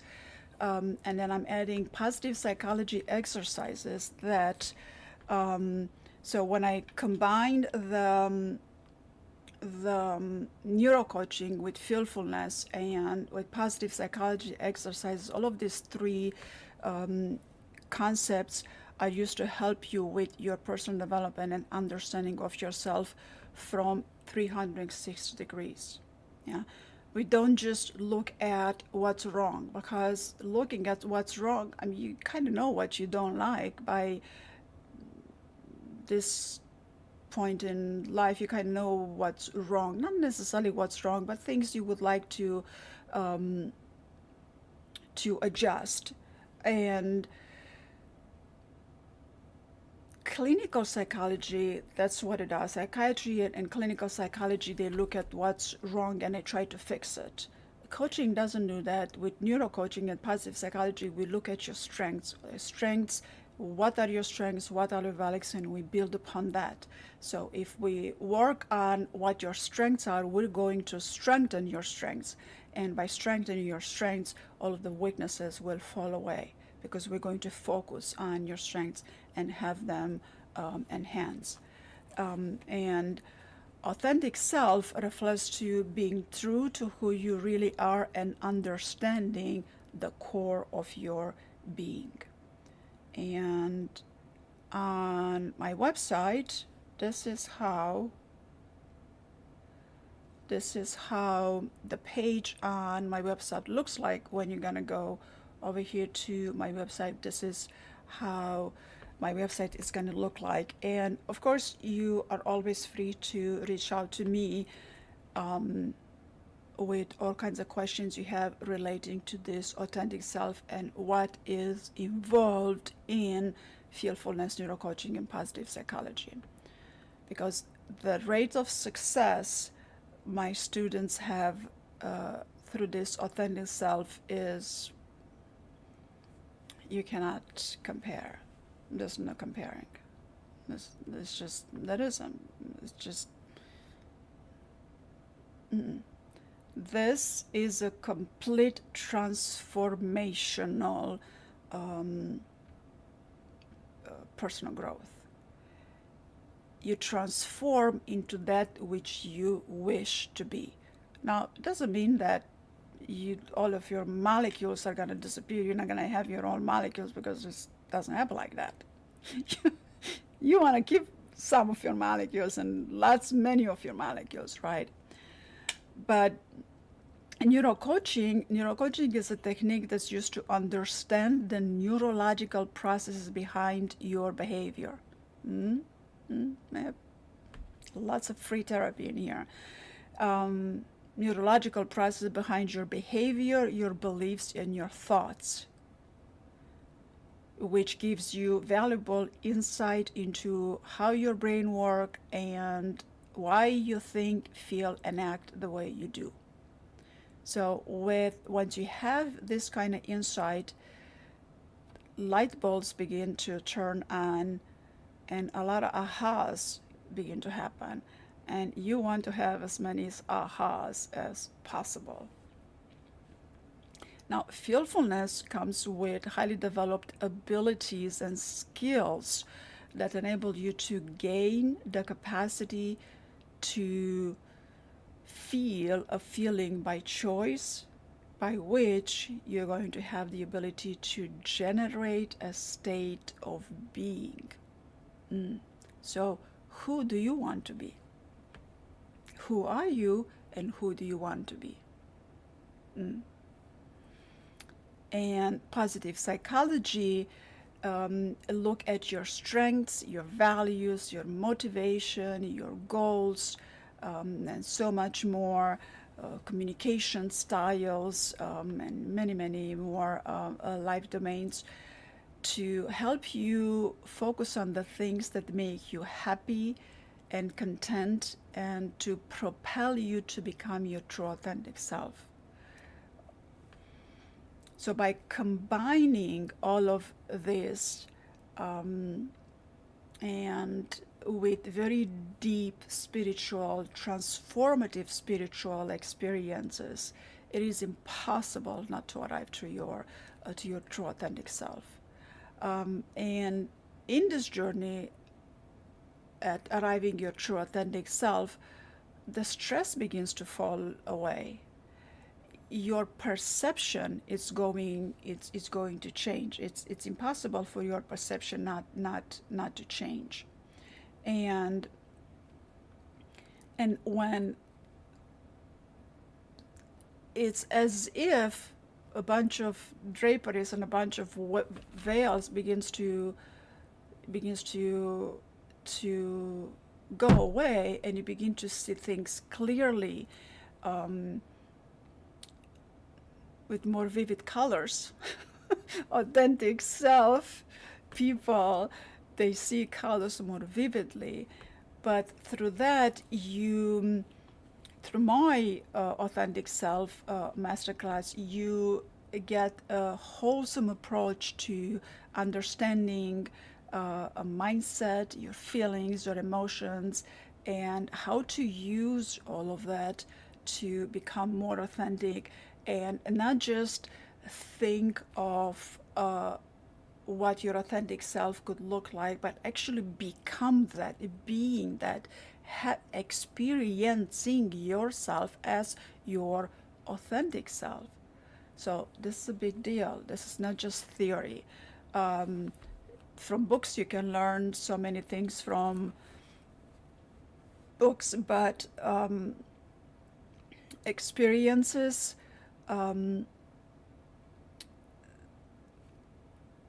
personal growth and transformation and authenticity can only happen through experiences. So reading a bunch of books about your authenticity, they're going to be fun, and they're going to enlighten you with some good ideas. And about a couple of weeks after you've read the books, you're going to forget all about it, and nothing will be put in practice. Right? So if you want to become your authentic self, to expand yourself to levels you never knew existed, that but which are possible, easily available to you, that has to happen through experience. So through creating ease. Right here, this is what it looks like on my website, like that. And again, please reach out to me with questions you might have about this journey. This is a wonderful, wonderful journey.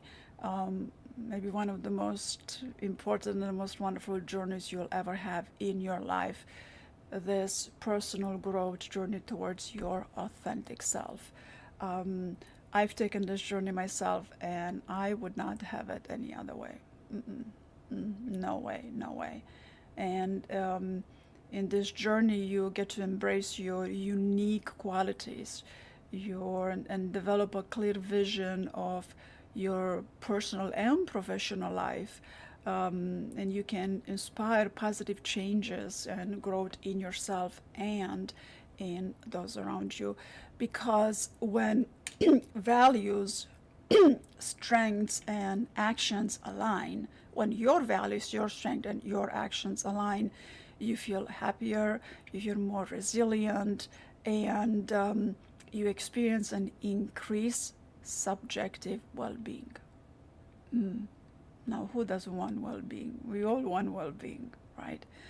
And in addition to that, harmony between professional and personal values will enhance. The congruency will begin to develop, something that's called a flow, a smooth flow. Um, and your values will enhance your motivation and the passion, because you believe that you are making a difference. And indeed, you will be able to make a significant difference, not only in your life, but the difference that you make in your life, you will be able to take that and apply in the life of those around you. Yeah. So if I'm going to leave you with anything today, I want to leave you with this formula: know yourself, own yourself, be yourself, to be your authentic self.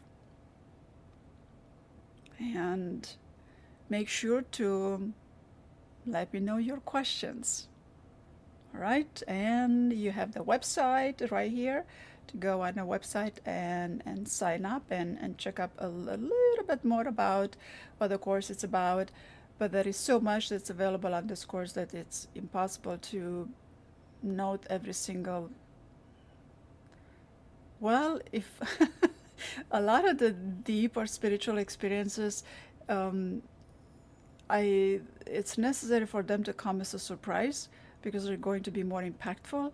And if they're going to be divulged ahead of time, if somebody is going to teach you something with a similar terminology, you might expect something that is different than what I offer, and then the impact is not going to be as significant. So, therefore, this is the very important reason by which I'm not listing everything that we do in every class, because a lot of it is also customized to your unique needs, to your unique values, to your unique aspirations.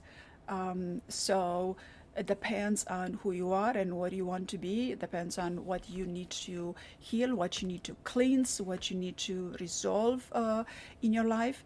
And yeah, a lot of it is customized to who you are. This is not the kind of course you take and you're left all on your own. No, this is a one-on-one coaching, and there's several different layers, several different levels of financial commitment depending on your budget, and I will make it work as long as you are committed, and you want to do this and you are committed. We will make it work depending on your budget and your commitment. Why? Because this is the most wonderful, wonderful journey you will ever take in your life. All right? So, your authentic self is made of know yourself, own yourself, be yourself, to be your authentic self. I've been getting a lot of good questions about authenticity, and that is a very, very interesting topic. So make sure you type your questions in the comments so we can address those questions. Authenticity is a concept that has been approached and interpreted and talked about and debated in various ways in with different scholars, different philosophers, different psychologists, different cultures. And some of the very good interpretations, some of the very good perspective that are easier to understand in today's world, would be existential authenticity, social authenticity, relational authenticity, moral authenticity, and self-actualization authenticity. So we have, for this evening, about 5 different types of authenticity.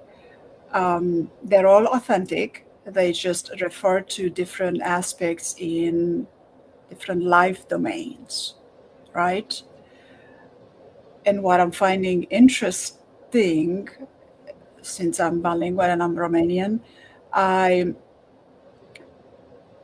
the first encounter, the primary encounter on authenticity when I'm with with Romanians, has to do with social authenticity, with national identity, social authenticity to them.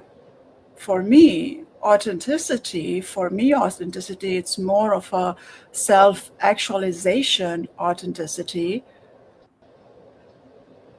but also for the Romanian community, it's important to keep the Romanian values, Romanian culture alive as being authentic. So when we talk about the authenticity, and I bring my angle of self-actualization authenticity, and other people bring their angle as ethnic authenticity or cultural authenticity or moral authenticity or whatever other authenticity, of course there's going to be a bit of disconnect, which is okay because then we have things to talk about. So